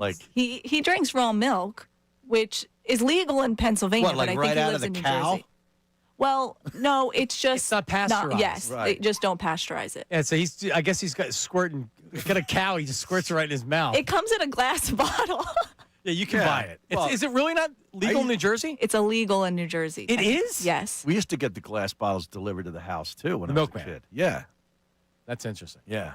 I don't remember the milkman. I remember the Charlie Chip truck. Okay, yeah. They used I to remember deliver to those, my too. my grandparents' house. They would drop off a new can of chips and pretzels every week. And now Caputo's in there looking at me like, I know, what? I know. Like there was Heard a of it. box out front of your house. Yeah, the milk Like on the porch. And that's Yeah. where they put the milk bottles. But anyway, at the end, was it last year, Trish, where Bryce was waiting for spring training to start, so he starts making all these TikTok videos. He was bored. He was This bored. summer. Yeah. Was it the summer? This summer, it also went viral because there was a big discussion about him posting it again. He was doing new content in the summer? Making iced coffee, yes. Oh, he was. That's right. He did have that. In May, maybe. So he's making homemade Gatorade. So I don't know what he's putting in it, but he's putting all these ingredients in it, and someone's editing it for him. This passes as content? For him, yeah. Wow. It does. But Trish, pull some up real fast. People are fascinated with this. I guess. But raw milk's another thing that he did. I honestly loved it because what personality do you really see from Bryce other than baseball Bryce? None, really. I mean, it feels like that. A lot of people feel like he's not authentic because the Fanatic cleats and things like that. So this is a chance for him to maybe do some other. I enjoyed it, but then once baseball started, you never saw it again until the iced coffee thing. So this is kind of like off season. He's getting bored. Let me put out a. I mean, he literally looks like he's not only high, but like he just got punched. You know what I mean? Like he's drunk at a bar and he got exactly. He does. He looks like someone just punched him in the face at a bar after he had like 5 High Lifes or something. Love High Life. How many? What my beer? What beer does Gary Harper drink in this? He picture? drinks High Life. Yeah, with me. I could totally see you hanging out with a guy like this. But then he deleted it. Why? I see. That's what I'm saying. It was a great picture. You know what it is? He's so worried about what people say, and who knows if somebody else posted it and he has a handler that does this kind of stuff. I feel like that he has somebody that edits it, but he actually does it. He's the one that puts it out there. Maybe I'm being naive. So you think this was posted erroneously by somebody else that he didn't, and he saw it and he's like, take that down. Right. Okay. I mean, somebody decided to take it down. I thought it was hilarious. like you gotta have fun with it. Because I mean, it's there. It's not going to be gone now. You have to have fun with it. If I get a chance to interview Bryce, which I'd love to do again, I would ask him specifically about this. Oh, yeah. And he would have a laugh about it. He would have fun with it. But online, I feel like that he's too worried about the. I hope he goes with the mustache look during the season without the beard. Why We got to would- start bringing mustaches back for baseball, man. You think? Yes. Yes. Are you going to do it? I'll do it. You had a mustache for a while. I can grow one in not long time. I can do it. It doesn't look right on me. Nah. I don't know what it. Now it's just I'll be the judge of that. Okay. Because I always have facial hair. It's not like I just can't shave the beard. And you're always changing the look anyway. Whether it's your hair or you've always got something different going on. Let's see, the hair gets too long. That's why the hair it looks. I was supposed to get my hair. Looks good, I was supposed to get my haircut today, but then my daughter had her tonsils out last week, and like childcare stuff or whatever. So I had to Thursday. I'm getting my hair. I'm getting a cut today. You are? Yeah, after the show. You do have beautiful hair. 3:30. Doesn't he have good hair for being an older 70. guy? Great hair. Great. Being 70. Well, you have the part. It's a natural part line. Yeah. Hey, you really do have a full head of hair. Yeah, I for being, You do. don't need Morgan Stern hair. If I did, that's where I'd Right. go. Yeah. I'm a little suspect on the color. You do a little bit of color in there, don't you? No. None? Never have I used hair color. Never. 60 years old. 60 years old, no color. All right, because there are grays on the side, but it's not like me. Yeah. What about your beard hair? No, that's a pain. If there's one thing that I could stop, I hate shaving. Right. If I could eliminate the hair on my face. Just you can. You can? Well, it won't be. What do you got to do? painful. Laser it? Yeah. Oh, no. It's not worth that. It doesn't always work either. No. It doesn't. It doesn't. No, because my back hair. Once upon a time, it was an advertiser. You love talking about this. This is my first endorsement at the station. It was this place in Warrington with laser back hair removal. Okay. I went up there once, and I'm like, yeah, hell no. I'm out. I'm driving like 45 minutes to go to Warrington. Yeah, they wanted me. Did I ever tell you this? Back at the old days, they wanted me to do some sort of liposuction. Right? Yeah, swear to God. It And was I'm smart, like, but they called it smart lipo. yes, I think it was. Yeah. And I'm like, I'm that fat? Like I was really like taken aback by it, you know? Like I joke about 2012, 2013 fat face and all that stuff. It was probably from that era. Was it a Bob the Boy idea? No. No, he was Or not GM? he was not involved. No, so here's how it goes down. They go, all right, like who on the staff, we have very few women that either work here or you're going to be like, yeah, have the fat woman Right. get a Yeah, that liposuction. would work. That's a great campaign. So they're like, well, who on staff could we use? Harry. Let's get Mays. He'll do it. And then I'm like, well, what would I be paid? Well, you'd get the procedure for free. And I'm like, I don't need the procedure. What am I going to get paid? Yeah, that sounds like fun. Yeah. Stick a tube in my legs. Or my stomach. And suck out this fat that really isn't. It's really not that Yeah, annoying. what to do me. I care? Yeah, I don't care. Like I don't look that bad. See, they should have said money, and you probably would have done it. We might have taken it down the road a little more. Can we revisit that, Harry? We get some liposuction. Take it right out of your ass. Yeah, right. Yeah, and then they were like, and then we can put pictures up on the internet on our website of the progress. I'm like, no, that was the deal breaker. That was it. Right thought then. that was gonna help you sell it. Yeah, they thought, yeah, we'll take a before and after shot of your gut, and then you're going to get this procedure, which is free for you, but you get no money for the live reads that are Awesome. going to go on for the next 3 months. Yeah. Take your shirt off for the website. Yeah. Yeah, and then I turn stuff like that down, and I'm the guy who's hard to deal with, right? Oh, you're really not working with the staff very well. Oh, were you told that? Yeah. Did the staff ask you to get free liposuction? Not paying. Right. Yeah, I'm difficult. Sure. Jeff Mosher coming up next. What did he say? Has he had smart lipo, Jeff Mosher? But also, he's going to be able to tell us what the problem with the Eagles offense is. I feel like this is an every week thing with him. What's the design look like? What's the play calling? Jeff Mosher coming up after this. Middays with Marks, 97.5 The Fanatic. Now on 97.5 The Fanatic Sports Update. Whatever it takes to win, I'm Patricia Caputo, and this update is brought to you by Audible. Stuck in traffic? Audible's romance collection will have you falling fast in the slow lane. Satisfy every side of your rom-coms, romantasy, and the really steamy stuff. Listen free with a 30-day trial at audible.com. Eagles sit at the top of the NFC after their 16-9 win over the Lions Sunday, while the Birds' defense dominated. The offense continued to struggle with Jalen Hurts throwing for 135 yards. Head coach Nick Sirianni spoke to the media Monday and credited Hurts for his willingness to adapt during games. Whether that's throwing for a ton of yards, whether that's running for yards, whether that's handing it off. That's what I always love about Jalen is he'll do everything that he needs to do to help us win games. The Birds look to secure their 9th win of the season against the Cowboys Sunday, but will be without their right tackle Lane Johnson, who is expected to miss 4 to 6 weeks with a Liz Frank sprain. Jeff Mosher joins the show at 12:55 to talk all things Birds. In the NBA, the Sixers are off tonight after defeating the Clippers 110 to 108 Monday night in the return of Paul George, but it was really Tyrese Maxey who set it off for the team with a 39-point night.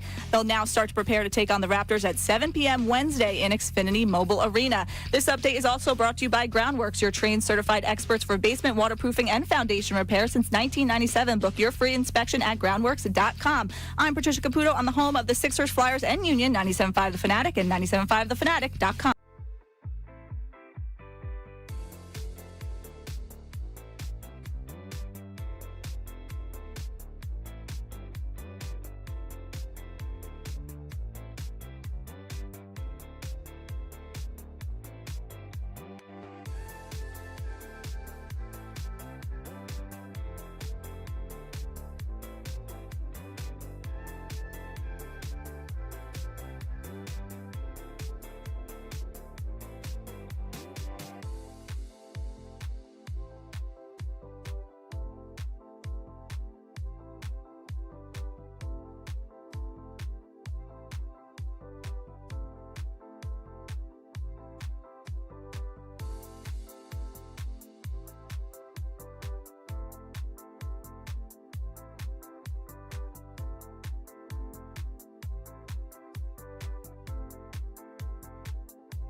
right, we're back. It is Middays with Marks on 97.5, the Fanatic, WPEN, and WPEN HD1, Burlington, Philadelphia, Beasley Media Group Station, broadcasting live from the Comcast Business Studio, powering possibilities.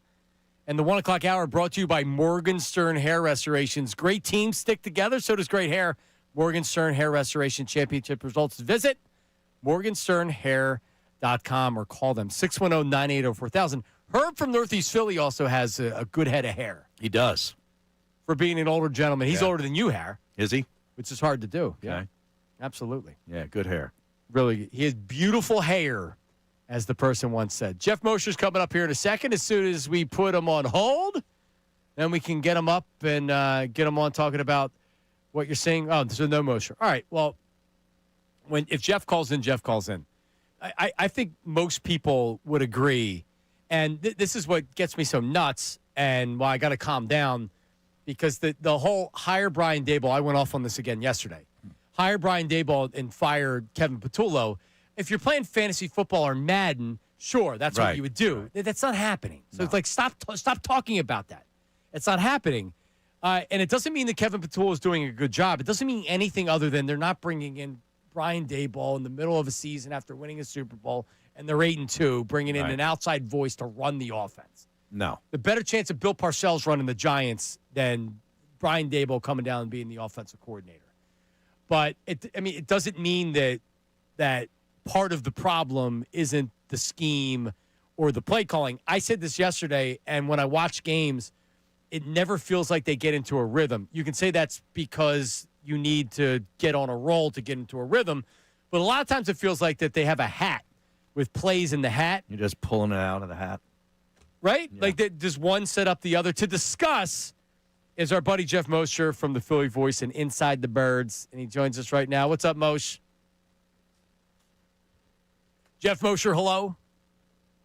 Hey, guys, what's going on? Hey, buddy, what's going on? When you watch the games in real time, and when you go back and watch it on tape, how would you evaluate the play, just the play calling? We'll get in the scheme. We'll talk about the quarterback. But how would you evaluate the play calling of Kevin Patullo? Well, it's a really good question, too, because I think that there's a big difference from when the Eagles are on the road and I'm not on the road, and then when they're at home and I'm in the press box, I'm able to see it basically like all 22. And then you watch it on tape, which sort of takes like the emotion of the game out of it, and you just simply look at routes and route concepts and things like that. But I would say that my analysis on that is that the pass concepts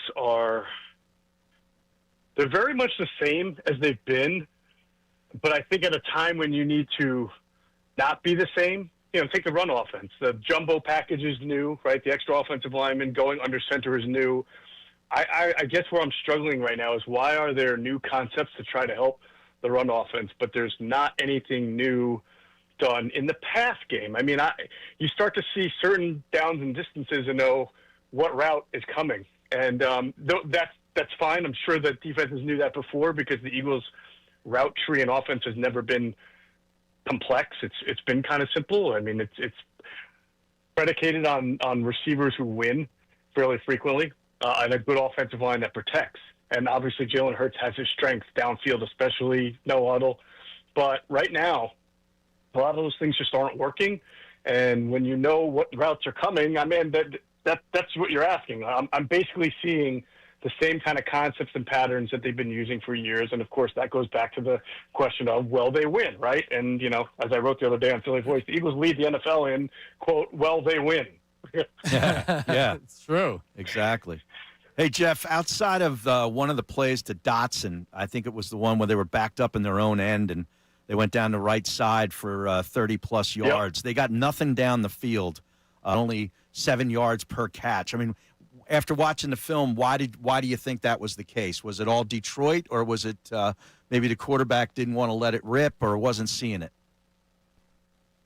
I'm sure wind played a role in it. I'm not trying to blame that, but I'm sure. No, you're right. Both quarterbacks, you could tell. Yeah. Yep. But to your point, Har, and to take the whole downfield element away, because yes, the wind can impact the throw 30 or 40 or 50 yards downfield. Agreed. But the Lions played predominantly man coverage. All right, they played a real high percentage of man coverage. And as much as the Eagles have struggled with run blocking and getting those run lanes, I feel like, well, I mean, it's not just I feel like it. The tape shows and even the data shows that pass protection has not been nearly as big of an issue for this offensive line. They're still very good at that. So why there would be so much man coverage and the Eagles would be unable to beat it consistently against, by the way, Harry, right, against a Lions defense that's starting 2 backup cornerbacks and a backup safety. And the thing that really jumped out to me, both real time and tape, is that the Eagles played a lot of 12 personnel. So when you play a lot of 2 tight end formations, you're making the defense 9 times out of 10, depends. But in this case, play a lot of base, which means they have fewer corners. You know, they got an extra linebacker, fewer corners. Wouldn't you think playing the Lions that you would want to be in 11 personnel, 3 wide, and make them put another backup corner on the field and try to throw against that because they're already down to their 2 backups on the outside? So from a philosophical standpoint, I just question not coaching, but like yes, but why? I just would love to know why exactly. Why? I wish I could have been in the meeting rooms all throughout the week and listened in on the rationale and the reasoning. And I don't claim to be smarter than guys who do this for a living. I mean, we can all point out bad coaching. It's out there. It's fine. But I'm just saying I really wish I could understand the attack plan, the why behind what they were trying to do and what they've been trying to do. Right. I've heard other people saying this about the Eagles offense. When you put guys in motion, when you, like you had said, why not do 3, God forbid, 4 wide receivers? You're putting stress on the defense, especially if they haven't seen this before. Like we knew it was a numbers game with the Lions with corners. They were starting backup corners. So why not do something like that? I have the same question. I don't think you know the answer. Why? Why would you try something different? And then it falls back to because that's, you know, they do what they've been doing to win games. And unfortunately, there's a segment of people, whether it's fans or media or even people in the building or coaches and talking, that they want you to tell them it's raining when there's water falling from the sky. They want you to tell you it's going to be warm out when the sun's already up. But they don't like it when you try to warn them. It's like, what's my point? Everybody says, but they're winning. Why is everybody complaining? But they're winning. But they're winning. Well, what happens when they're not? Because 2 years ago, they were winning, and then the sky, collapsed, right? The sky fell. Now, this defense is playing so well that I'm not trying to make an apples to apples to 2 years ago. But what I am saying is this team has Super Bowl expectations. You can't expect them to win every single game going forward, or many of them, and then playoff games and the Super Bowl scoring 12 to 16 points a game, and then asking your defense to hold the opponent to 14 or fewer just because you've seen it the last 2 weeks against 2 really good teams. The margin for error is a lot lower now. I mean, you could have just one bad defensive day in the first round of the playoffs and you're going home. And then everybody says, oh, man, well, you could see it coming all along. No, that's not our jobs as journalists. Right. We're not here to tell everybody they're winning so it works or they're losing so it doesn't work. We're here to tell you what looks right and what doesn't look right. And the offense is not right, and you can say that, but they're winning till the cows come home, and that's fine. But it's not right, and you don't practice plays from Wednesday to Friday and Saturday walkthrough. You don't practice these things only to have them not work on Sunday and be okay with it. Jeff, I think most people that are level-headed about this recognize the Eagles' offense is a combination of the things we talked about: play calling, coaching, design, Jalen Hurts' performance on the field. But when you go back and you look through the tape, how many times would you say a game he's missing an obvious throw, an open receiver? And how many, during a regular and average game, how many times does that happen for an NFL quarterback? How much more is Jalen Hurts missing than, say, an average quarterback as far as when you go back and you watch the game? And you're saying not missing like he threw like he's not seeing him, or he's deciding not to throw. Yeah, or he's not throwing. Or he chose not to throw it. Yeah. Right. And I generally watch the Eagles and whoever they play on a given day. And you could say it about pretty much every quarterback at times, but the Eagles throw the ball a lot fewer than average starting quarterback for average to better than average team. So if Jalen Hurts misses 3 or 4, that's a higher percentage than maybe someone who's throwing the ball 40 times, right? So it's somewhat of it is not a fair. That's why I don't like when people bring up like completion percentage or other stats and compare and contrast guys, because it's all contextual. But yeah, he's it's not only missing guys, right? But like the whole offense is designed to cater to his strengths and try to steer away from his weaknesses. So if those strengths that are there, like the downfield throw, he's very accurate, or the no-huddle offense, when to use it and not, if those aren't working well in a particular game, it really stands out. And if you have a couple of games in a row, it becomes a big discussion point. But then there's those times, right, where like, and this happened last year, where we would do this, and then he would have a game like he did against the Steelers, and he's just coming out and using almost every blade of the grass, which is not something he normally does.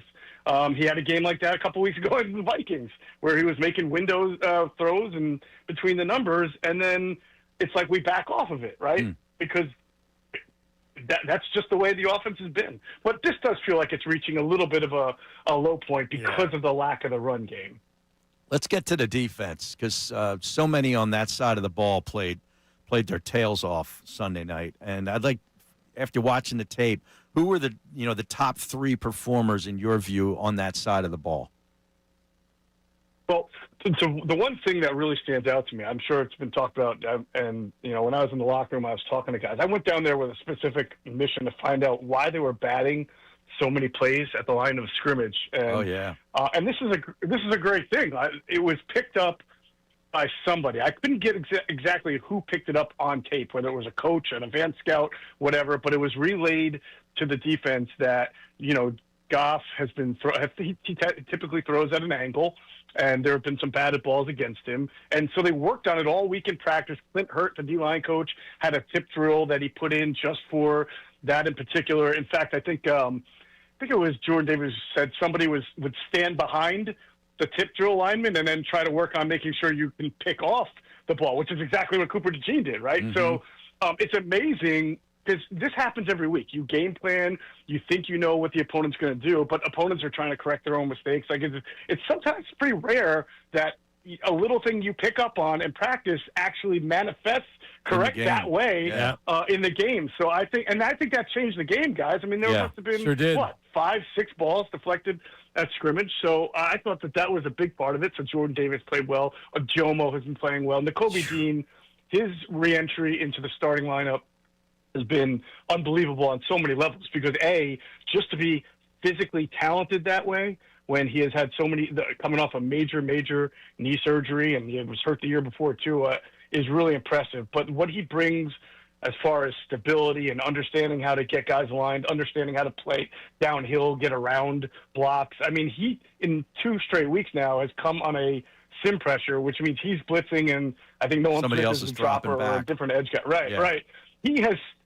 They've picked it up. The Packers picked it up, and the Lions picked it up, and he still got there. Still was able to beat either the lineman or the running back in for. I mean, he put David Montgomery on his back. That's the David one. Montgomery's good. That's the one I was thinking of. I mean, he's close to 230 pounds, isn't he? Right. Yeah. He's a big back. No, Dean, he's played. You know what? He looks like Zach Bond last year, because Bond was making plays in the backfield. He was sacking the quarterback. He was great in coverage. Dean was step for step with St. Brown, Gibbs, and Jamison Williams during that game. His coverage was unbelievable. He's been really, really good. He's been one of the big differences in this defense since he's come back. Yeah, he really has. It was funny to hear Vic talk about it today. I think Vic was sort of second guessing himself. Having the type of coverage that would leave Nakobe Dean alone on Jahmyr Gibbs 20 yards downfield, because he said, hopefully it never happens again. But then he quickly had to say, oh, no, not because of Nakobe. I just never want to put my guy in that kind of situation again. But the fact that he came through, I swear, it feels like every button. You guys remember Tecmo Bowl, right? The old Yeah, you remember when you would pick the right defense to correlate to whatever your opponent picked on offense, and then it would become It was a loss. an You couldn't- all-out blitz, yeah. and you sacked there. Yeah, it was like a perfect play, right? Well, that's what it felt like the Eagles were doing against the Lions. It just seemed like every single play call, every single defensive snap was better than the offensive play call and execution from the Lions. Yeah, he did. And Jeff Mosher, Philly voice, Inside the Birds. Like, now I'm juiced up talking about the Birds. This offense talk and all the Jalen Hurts That brings drama, you down. It brings me down. Yeah. We start talking about the Kobe Dean and the defense. I'm ready to run through a wall again, Mosh. Well, hey, how about this? If you really want to get amped up, I mean, everybody remembers how great last year's defense was by the end of the year, right? After a tough start, which is sort of like what's going on this year. Tough start, couple of 30-point games, fourth quarter collapse against the Broncos. But since week 5, there are several categories that the Eagles are performing just as well as the 2024 defense, and if not better. In fact, and I'll have this story up on Philly Voice soon, so a little tease. I mean, their opponent passer rating since week 5, 77.5. Last year's defense was 82.5. Opposing completion percentage, 56.4. Last year's was 62.2%. More sacks per game since week 5 than the 2024 team. And points per game is very close, 18 and 19. So you're starting to see elements, and I'm going to make the argument that certainly Quinyon Mitchell and Cooper DeJean are playing even better than they did last year. Mitchell is now shadowing the best receivers and playing at an all-pro level. Now they're using 3 inside linebackers, something we haven't said about the Eagles in, I don't know, something like, 30 years? I mean, there were times we weren't even sure they had one good off-ball linebacker. Now they have 3 who are playing. Jordan Davis has more sacks and almost as many quarterback hits as he had all last year. So there are all these elements, and if you look at their schedule, they got the Raiders, they got the Commanders twice, they have a Chargers team that has lost both of its offensive tackles. So this defense really, let's get past Sunday against the Cowboys, let's see how it goes, because they have a great offense. But after that, there's going to be some opportunities for this defense to really continue to flex and match last year, or maybe even exceed what last year's defense did. Most great stuff, brother. We'll talk to you. All right, guys. Good fun. Jeff Mosher. I agree. I totally agree this defense can be as good or better. Yeah, it's so hard to say better based on watching that Super Bowl, but sometimes like, and I'm guilty of this, I'll be like, how many sacks did they get? The Eagles didn't get a ton of sacks against Jared Goff. They pressured him almost every time. Against Pat Mahomes, they pressured him. They were in his face. And when you get that pressure coming in the interior from the tackles, then they can't step up. Get him off his spot. He can't step into the throw. Ojimo has been so good in the run game and the passing game. Jalen Phillips, could your expectation, could he have exceeded expectations more than he has so far? No. It's unbelievable. Perfect fit. BG's made some plays since he's come back. Has. Nolan Smith's made some big plays. Everybody's contributing. And Kobe Dean looks like one of the best defensive players in the league. Even Hunt, too. Man, they have been, Jokes Hunt, he's found some rhythm here. Yeah, the defense is looking really good. Yep. So I don't, Harry, we said this last week, going back to what he said about the offense. We said this last week. Why not? Why not try something different? Why not? Yeah. I know. Like keep doing the same thing that's not working. Why not? Why not try something else? I saw a play that the Lions ran where they put St. Brown in motion. He's coming back towards the formation, and he snapped it, and he cut through the line and got totally lost. Like the Eagles couldn't pick him up. That's a play. I think they ran that for Devontae in the past, and I haven't seen that in a since. while. That's what I'm saying. You haven't seen it since. There's plays that they've even done, whether it was the last year's coordinator or whatever. You go back through and say, "Hey, this worked. Let's do this." Yeah, go watch every game last year. Yes, the self-scouting. I just why not have four wide? Why not have 4 wideouts? Why not line Goddard out? Right. Like put some pressure on the freaking defense. It's so predictable. Passing game and running game, both of them, so predictable. We didn't give away the Sixers tickets last. That's my bad. All right, coming up next segment, we'll do pop-up Sixers trivia. When we come back, I have a Sixers trivia question for you. You get it right, you get a pair of tickets to tomorrow's game against the Raptors. The Raptors tomorrow night. That's coming up. 610-632-0975. Herb from Northeast Philly's also on the line as well. We'll get to him and a lot more after this. It is Middays with Marks on 97.5 The Fanatic. All right, let's talk about, are we doing Liberty Safe here? Let's do Liberty Safe. All right. One of the newest sponsors on our program, Liberty Safes in New Jersey, locations in Mount Laurel and Hamilton Township. I was talking to Brian and Darlene, the owners, in business over 3 decades. So they're there for you. Bottom line is you want a new safe. All right. That's why you go to Liberty Safes in New Jersey, their website, libertysafesnj.com. But they're not trying to sell you like, oh, let's make get this big safe right here. They're going to listen to you. From the first time you go in, from the first time you go to the website, whenever you have contact with them, it's, okay, what are you looking for? What's your budget? What exactly are you looking for, right? So they're hooking you up with the right safe. If you're asking yourself, why do I need a safe? Well, it just isn't about break-ins. What about fire? What about your kids getting into things they don't? What about just not losing things? You know how many things they lose? Birth certificates, Social Security cards, all the stuff that matters. And I don't remember where I put it. This is where you're putting it, in your safe from Liberty Safes in New Jersey. What about photos from your great-grandmother, passports, jewelry, birth certificates, valuables, things that you need?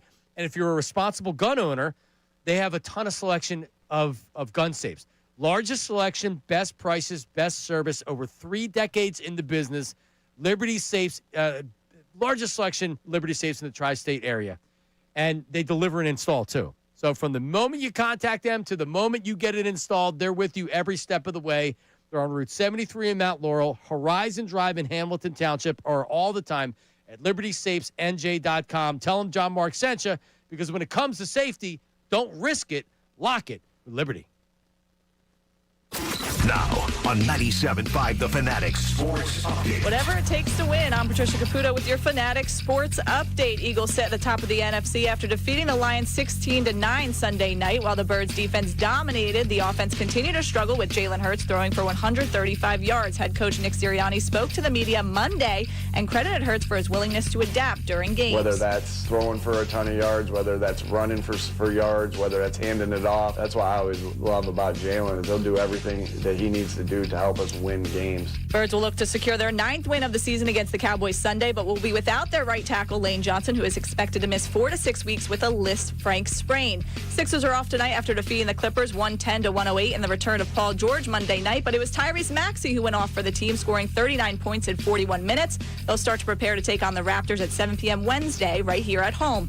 In the NHL, Flyers are in the midst of their 4-day break, but the puck will drop again for the Fly Guys at 7 p.m. Thursday at home against the Blues.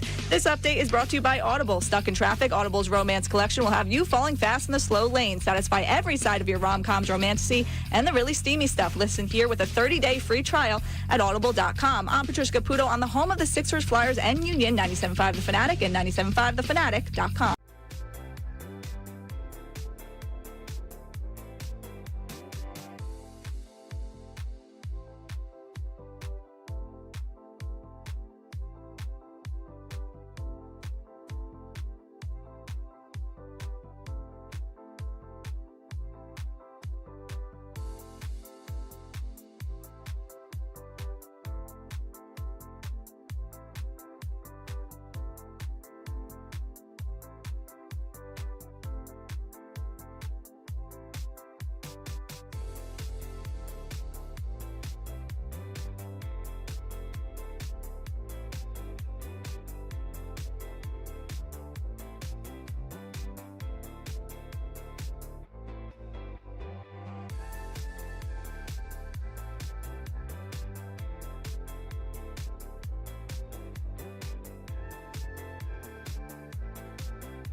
show you trust, the host you trust. You trust Harry Mays out there, everybody? You shouldn't. Nope. Well, it depends. Except on Fridays with the locks. Yeah, I trust you with the locks. Yeah. No, I'd say you're trustworthy. Somewhat. I trust you. Yeah. That was my life, but I trust you. I was watching that Steeler game, man. It was close for a while, and then they just blew it open. Yeah. Well, you know what? You know that Flacco threw it right to what's his nuts? Kyle Duggar. The former Patriot. And that was a good acquisition. Yeah, he's done a good well. Player. Yeah. He's done well since the Steelers traded for him. Yeah, Flacco didn't see him, threw it right to him. If Flacco was what do you expect? He's 40. He's come in and been crazy. But yeah, the Steelers. No, because in my fantasy league, Jately, one of the guys in my fantasy league is from Pittsburgh. So, he's a big Steeler fan. Oh, Steelers are hard. He's got the Pittsburgh accent. But he's like afterwards puffing the chest out, talking about they're going to the Super Bowl and everything. And it's like, yo, bro. Yeah. That's the Bengals with Joe Flacco. And Rodgers got hurt. Rudolph did a decent job when he came in. Yeah, he comes in and manages it. But Ramsey got thrown out. Did you see that? He got spit in the face. Chase spit in his face. Chase spit on him. They didn't know that at the time. And they tossed him. They tossed Ramsey for punching him. As he should have. Can't spit it. They were going at it the whole game.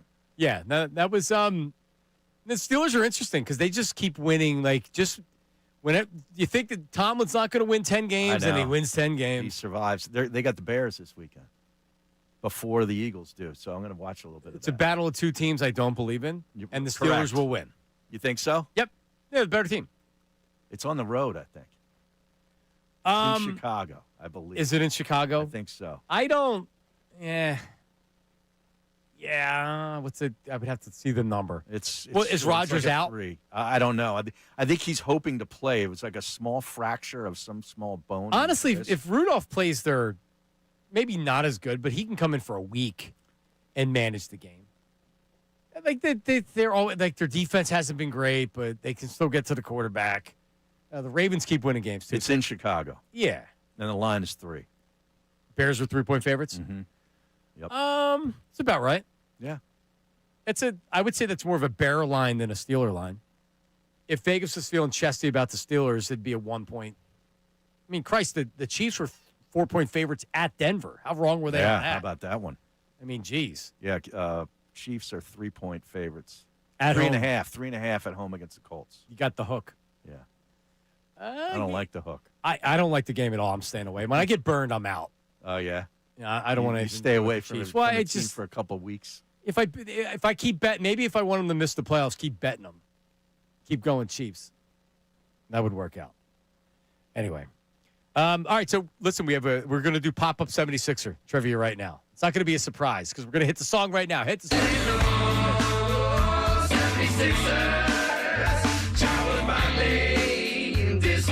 Now, just a point, a teaching point on editing. This isn't for Caputo. That's where you want to fade in a little bit, as opposed to being bam, right out of the gate. Yeah. Hit you in the face. All right, this is for a pair of 76ers tickets. Tomorrow night, don't try to win unless you can go tomorrow night. A pair of tickets to the Raptors tomorrow night. Tickets available at Sixers.com. We're going 2001 season tickets. That season. So the year 2000, the year 2001, 25 years ago, trivia. Here's the question. Who did the Sixers trade to acquire Dikembe Mutombo at the NBA trade deadline? They traded 4 players. Who are they? This is not an easy one. So you got to name all of them. All 4. There's no partial credit, Har. That's going to be tough. 4, as you would say. 610-632-0975. Just get their name and their name and their location. Get them up there. 610-632-0975. The 76ers traded for Dikembe Mutombo. There was another player acquired with Dikembe Mutombo. Who did they trade? 4 players total. Who did they trade? 610-632-0975. So you're saying it was a 6-player trade? It was. 6-player deal. I need their name, though. I need names up there. You just can't put them on hold. Are these people calling in, or are they just regular callers? I don't know. But I'm going to try. Let's try Bob in Conshohocken. Bob, do you have a guess at the question? Yes. Okay. Who were the 4 players traded to acquire Dikembe Mutombo? One was definitely Theo Ratliff, and Tony Kukoc. There was 4? Yes. 4. 3 seconds. That's all I got. All right, that's 3 seconds. That's 2 of them, though. Everybody, can you please put a name on the screen? I don't see names for people that are playing. 610-632-0975. I don't care if I have 5 calls on the line. I need one that has a name up there. He got 2 of them, so you got to pay attention. You got to pay attention when you're playing at home. I don't know. Let's just take this caller. Caller, what is your name? Hello? What is your name, sir? Casey? Casey? What's up, Casey? The question is, who did the Sixers trade to acquire Dikembe Mutombo? There's 4 players. Yep. It's going to be Theo Ratliff, Tony Kukoc, Muhammad, and Sanchez. That is... Thought he had it. Correct! He does? Oh, let's go. Yep. The 4 were... Who's the third one you said? Nazir Muhammad. Yeah, you're reading it off of Google, and that's okay because it's not against the rules to cheat. Theo Ratliff, Tony Kukoc, and Nazir Muhammad, and Pepe Sanchez. Not McLeod? No. Okay. That's it. Then I guess this is wrong. What? Really? No. I'm just like... No, what does it say? I don't want to be wrong. I'm just reading these things are wrong sometimes. So Well, I don't want to be the idiot, and then we get sued, which is very possible. Yeah, it could be. All right, Sixers trade Mutombo. I think they got somebody with Mutombo.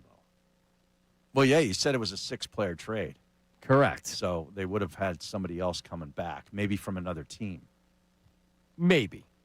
Yeah, from this ESPN article, it says Theo Ratliff, Tony Kukoc, Nazir Muhammad. Philadelphia gets Rashawn McLeod along with it. So he's the guy who came back. Nazir Muhammad and Pepe Sanchez. Nazir Muhammad, who was pretty good. I like Nazir Muhammad. Yeah. He had a decent career. I hated the Mutombo trade. I like Ratliff, too. Like Ratliff? Yeah. It was really good. Yeah. If he didn't get hurt that year, they never make the trade. Tony Kukoc. Dario Saric was supposed to be the modern day Kukoc, and they stunk. All the time we waited for him, and all the talk about is he going to come over? Did Kukoc smoke cigarettes? He sure did. Yeah, I think he smoked Camels. So great. Smoking darts and hitting laughs. So George McGinnis, Mike Miss used to tell this story. George McGinnis would be smoking cigarettes at Sixers practice. Yeah.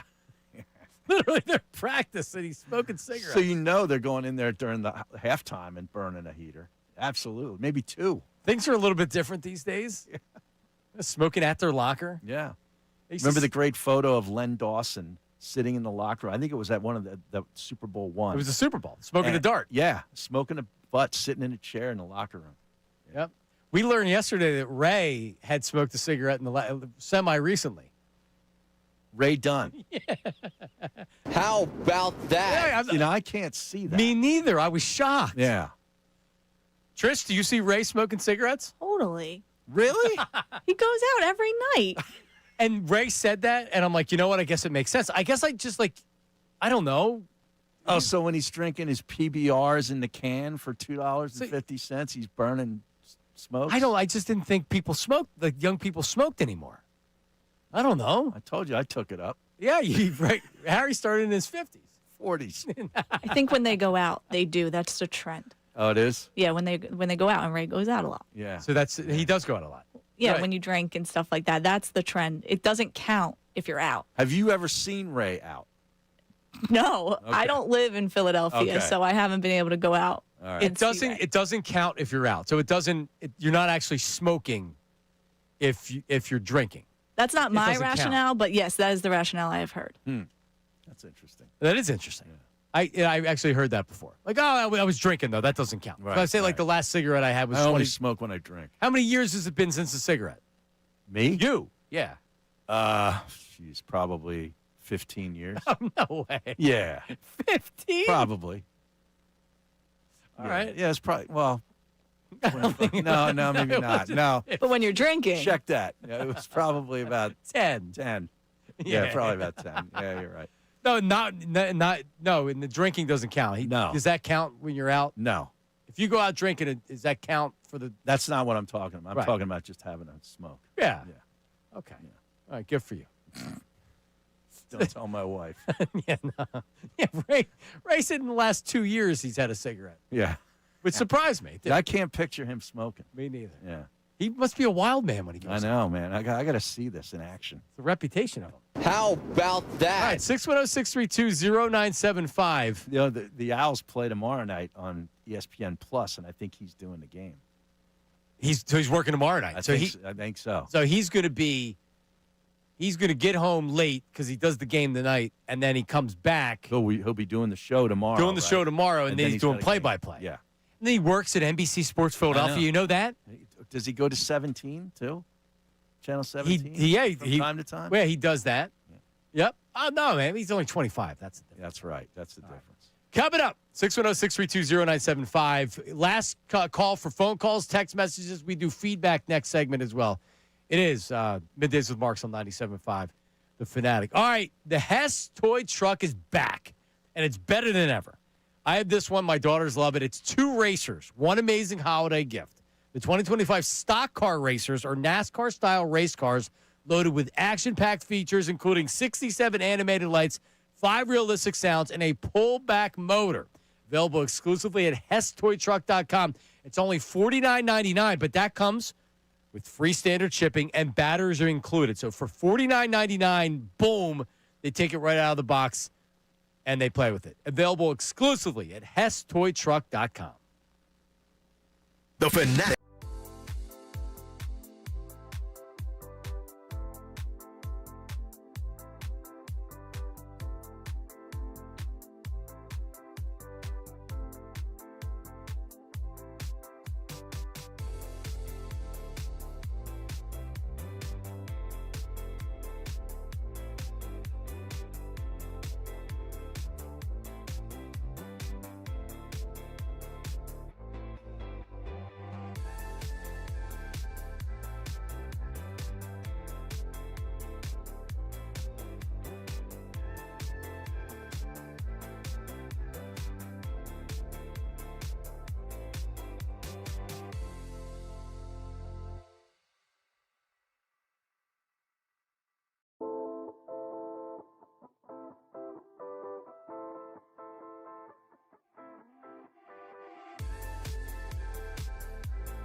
All right, more Middays with Marks. 97.5, The Fanatic, Colarulo, Metallico. Coming up next, Unfiltered. Savannah in the house. They'll get you 2 o'clock. Talking about this very painful Eagle subject. Just painful. Painful. We have to keep talking about the Jalen Hurts and the offense, and everybody's mad at each other. And Carson Wentz. And they're 8-2. Did you think you were going to hear Carson Wentz's name invoked? No. It's unbelievable. No, that was jarring, I said, at the beginning of the show. And it really was. It's like, man, Carson Wentz 2.0, and this is all over again. No. Nobody's eating any dead money. No. Let's go to Herb in Northeast Philly. If Herb was the GM of the Eagles, what would he do in this situation? Herb, what's going on, buddy? How are you?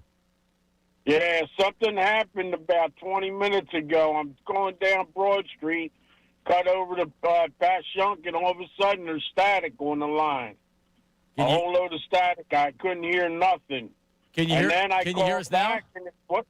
Your kid, nobody answered, but I guess you must have saw my number pop up or something, well, you know? But I think you were trying to call when we were doing the contest, and Nate was very busy back there answering phones, and apparently it froze up.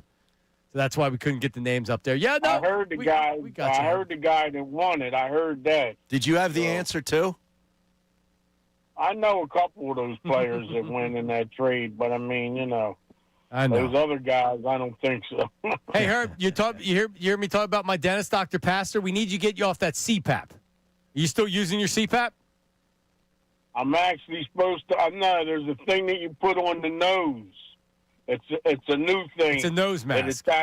Yeah, it's a nose mask, and I have to go down Monday. I just made the appointment, 2929 Arch Street. I got to go pick it up and learn how to do it. So. That's going to be fun for the person working at 2929 Arch Street. Wow. Herb, but definitely take care of yourself, Herb. I bet you snore like a train. What's happening, Johnny Mark? This is Dallas week, baby. Let's go. Oh, I forgot. We're going to kick some butt. All right, Herb, who's your most hated Cowboy of all time? Michael Irvin. Oh, that's a good answer. That's a good one. But he's one of those players that I like afterwards. All those Cowboys except for Emmitt Smith. Troy Aikman's excellent. He talks too much. He talks too much. So you don't like him? Wrapped up in Dallas and everything. You know what I mean? He don't. I want to hear him talk more about Philly, about how good of a team we got. You know? He'll do that from time to time. He's honest. He used to be a great guest. Yeah, no, he great. he would talk for 10 or 12 minutes straight, and then you could just say goodbye. Yeah, he's awesome. Yeah. All right, Herb, how do you feel about the team right now, man? I feel good, man. The defense is playing hard, and then you win championships with defense, you know? And the last 2 weeks has been cold, windy. It's been, Green Bay was rough, and it got rougher on Sunday. I mean, they say that a lot of the tailgaters couldn't even put up their, tables and all the other stuff because things were blowing around their tents. All right, Herb, listen, I got to run, but thank you. You would have had to pay me to go to that game on Sunday night. Probably $1,000. Yeah. And I'm talking that's a free, including a free ticket and parking and everything else. It would have taken Trish $1,000 to go to the game. 500 maybe for me. So you wouldn't want to go either? No, I'd want to go, but if I'm getting paid, I don't need 1,000. I'm saying that that's what it would cost for me to actually go down to the game in those conditions. Mm-hmm. Harry, we were talking during one of the breaks. It's been a while since you've been to it. It's been a while. Yeah. Did you enjoy going? You were to the at the same game apparently. In the Landover. last game I was at. In Landover. Yeah. No. This was at the Link. This was at the Link. It was like a Saturday night game. And it was Chip Kelly's last game. Yes. They lost, and that was Pat Shermer finished the season. How about It's Chip Kelly. I'm telling you. Where is he now? He was in Colorado. Is he still coaching? I don't know if he's still. He was the offensive coordinator in Colorado. I think he's still out there. Yeah, Deion hired him. And that's not working out there well for him right now. All right, let's get to feedback. Now, it's time for feedback. How about filling us in? I can't lie! Email us at 975feedback at 975thefanatic.com. Say it! Let me tell you something! or text us at 610-632-0975. Let me tell you something else, man. It's Feedback on Middays with Marks. That's it. John, please use the rest of the buttons on your shirt, brother. Tim from South Philly. So I didn't realize that it was down one, and it's been a while since I've shaved the chest hair. Oh, yeah. So I look like I needed a gold chain. You're going all like Magnum PI or something on them? I didn't mean to. I've since buttoned it. I don't know if you've noticed. I apologize to the YouTube chat. Yes, but I definitely have. It's been a while since I shaved my chest. They don't miss anything. They don't? No. That's why I don't pay attention. Well, I guess I would have known then if I would have been paying attention. I don't think I've shaved my body since I went to the shore. So July, or maybe I have once.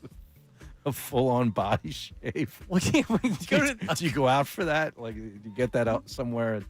Does the barber do that for you, or do you do it yourself? No, I get a Brazilian wax. They wax my. No, I do my chest, and then either my daughter or my wife will do my back. Do you pay them? No, got to do it. My daughters don't mind doing it. My wife doesn't. No, but what do you want to do? Look like a big fur ball at the beach? No, that's what I'm saying. Try to at least be respectful. You know, I'm not like I don't look. I finally got to a point where I don't look terrible where I have my shirt off. I don't look good. Right. I don't need me to look like a hairy monster out there. Come on. Yeah, so I shaved my chest. I haven't done it. It's the winter. I don't have to do it. All right, what's next? Harry Mays, a.k.a. Silver Fox over here, aging like a fine glass of vodka crayon. If I can live half the life you did, I would break my 2 legs by slipping on an acorn salute. To you, King. Acorn salute. Yeah, but like it's a little bit misleading. Harry, as we learned today, had liposuction, so that's why he looks so good. Yeah, that's it. Yeah. What is it? Smart lipo. Smart lipo. Yeah, it was a big thing. It was. Where I was like, it didn't last though, did it? I haven't heard the term smart lipo since. You see, they were putting me at risk. Yeah, I did. No. What you do now, you just take the GLPs or you take a shot. Your Wegovy or whatever. Right? Would you do that? No. The shots, the weight loss shots? No. Because, they're very inexpensive if you get the non-FDA approved ones. Oh, yeah? Yep. They can sell it to you, but it's not FDA approved. Okay. No, great. I'm not doing that. It's like remember the chick was given the booty shots that. Oh, yeah, at the airport? At the airport, but it was. Somebody died, right? Yeah. Yeah. That was the butt injection. The butt injections that they were using, like antifreeze or something. Oh, God. Yeah, it killed somebody. You can't do that, man. But the regular stuff, the real GLPs, are like $3,000 if you use the real ones per shot. Well, no, for how many doses? I think it's for a month. I don't know if it's a month or 3 months. But the non-FDA stuff it's like $200, $300. So you can see why people do the non-FDA things. But you can still buy it. They can still prescribe it to you. It's just not FDA approved. All right, what's next? I will just keep it simple. Anyone who thinks it's Jalen Hurts, after watching the offense last year and how they played in the Super Bowl, just is not paying attention. It's simple lack of experience in play calling. Eric from Lehigh Valley. A lot of it is. Yep. That's a part of it. It's also, you know what also a part of it is? When you do have open wide receivers from the play caller calling the plays, you have to be willing to throw the ball. Correct. That's part of the deal. Yep. I think that chick got arrested. It was in one of the motels or hotels down by the airport. It's the same place Damon Feldman had a celebrity boxing match. Is that right? Probably. The one time I was down there because Robert Botto, he fought Buster Douglas, and I was in his corner. Oh, my God. Yep. The good old days. Robert Botto against Buster Douglas. Oh. Love Botto's Italian Live Restaurant. Who was on the undercard for that bout? Probably, who knows? Someone from Howard Stern. All right, what's next? How many quarterbacks have the record that Jalen has since he's been a starter? Can't wait for him to leave and go somewhere else where he is appreciated. I don't think he's leaving. He's not. And if it gets to that point, I don't know what to tell you. But it's not going to be because, What are we blaming the media? Are we blaming the fans? Are we blaming his teammates? Are we blaming the organization? Like, where does the blame lie for people that want to be like, oh, yeah, you're pushing him out of town? No. I don't want to talk about this crap. I'm not pushing him out of town. All I do is say he wins. He wins games. And you know what? That's the message for his teammates, too. Stop being babies. All right? You're 8-2. Get your head out of your butt. All right, last one. The Cowboys may not be the best, but I think they're going to give the Eagles all they want in this game coming up. Don't be so sure that the Eagles win. Angry Al. Angry Al. Oh, I thought he was leaving the Cowboys. No, he's texting me last night complaining about stuff with the Cowboys. I thought you're not a fan anymore. Because he was saying he was wanted to be an Eagle fan. That's feedback. Thank you. No, he was mad that they benched Pickens and was it Pickens and Lamb? They got benched to start the game because of I think they missed meetings or were late it was to meetings both of them, or whatever. Yeah. So Al was mad. He's like, "Oh, you're trying to lose the game, not starting these guys." Like, or you send the message like, against "Hey, the Raiders, for God's sake, you can't have your star players late. No, you can't have that. You got to make an example." I applaud Brian Schottenheimer for doing that. He missed one drive, big deal. Jalen's record against the Cowboys on the road is 1-3. I don't like the spot. I'm just telling you. And it doesn't mean they're not winning the Super Bowl, or it's not me saying I'm negative on the team. I think it's a really tough game. And they've won the last 2 weeks, and I thought both of those guys, I thought they would lose one of the two games. So did I. I thought they'd lose to Detroit. And they won both games. So all they do is win. It's hard to bet against them. I don't like the spot. I don't like where the offense is right now. And maybe that's exactly what you need is Dallas. Heads up, that defense is as bad as it was before. They've actually added players, and they're pretty good. The Cowboys. Yeah. We'll talk about that on Friday. Coming up next is Unfiltered with Ricky Bowe and Bill Colarudo. Caputo, great job today. Great Talk to you. job. See ya.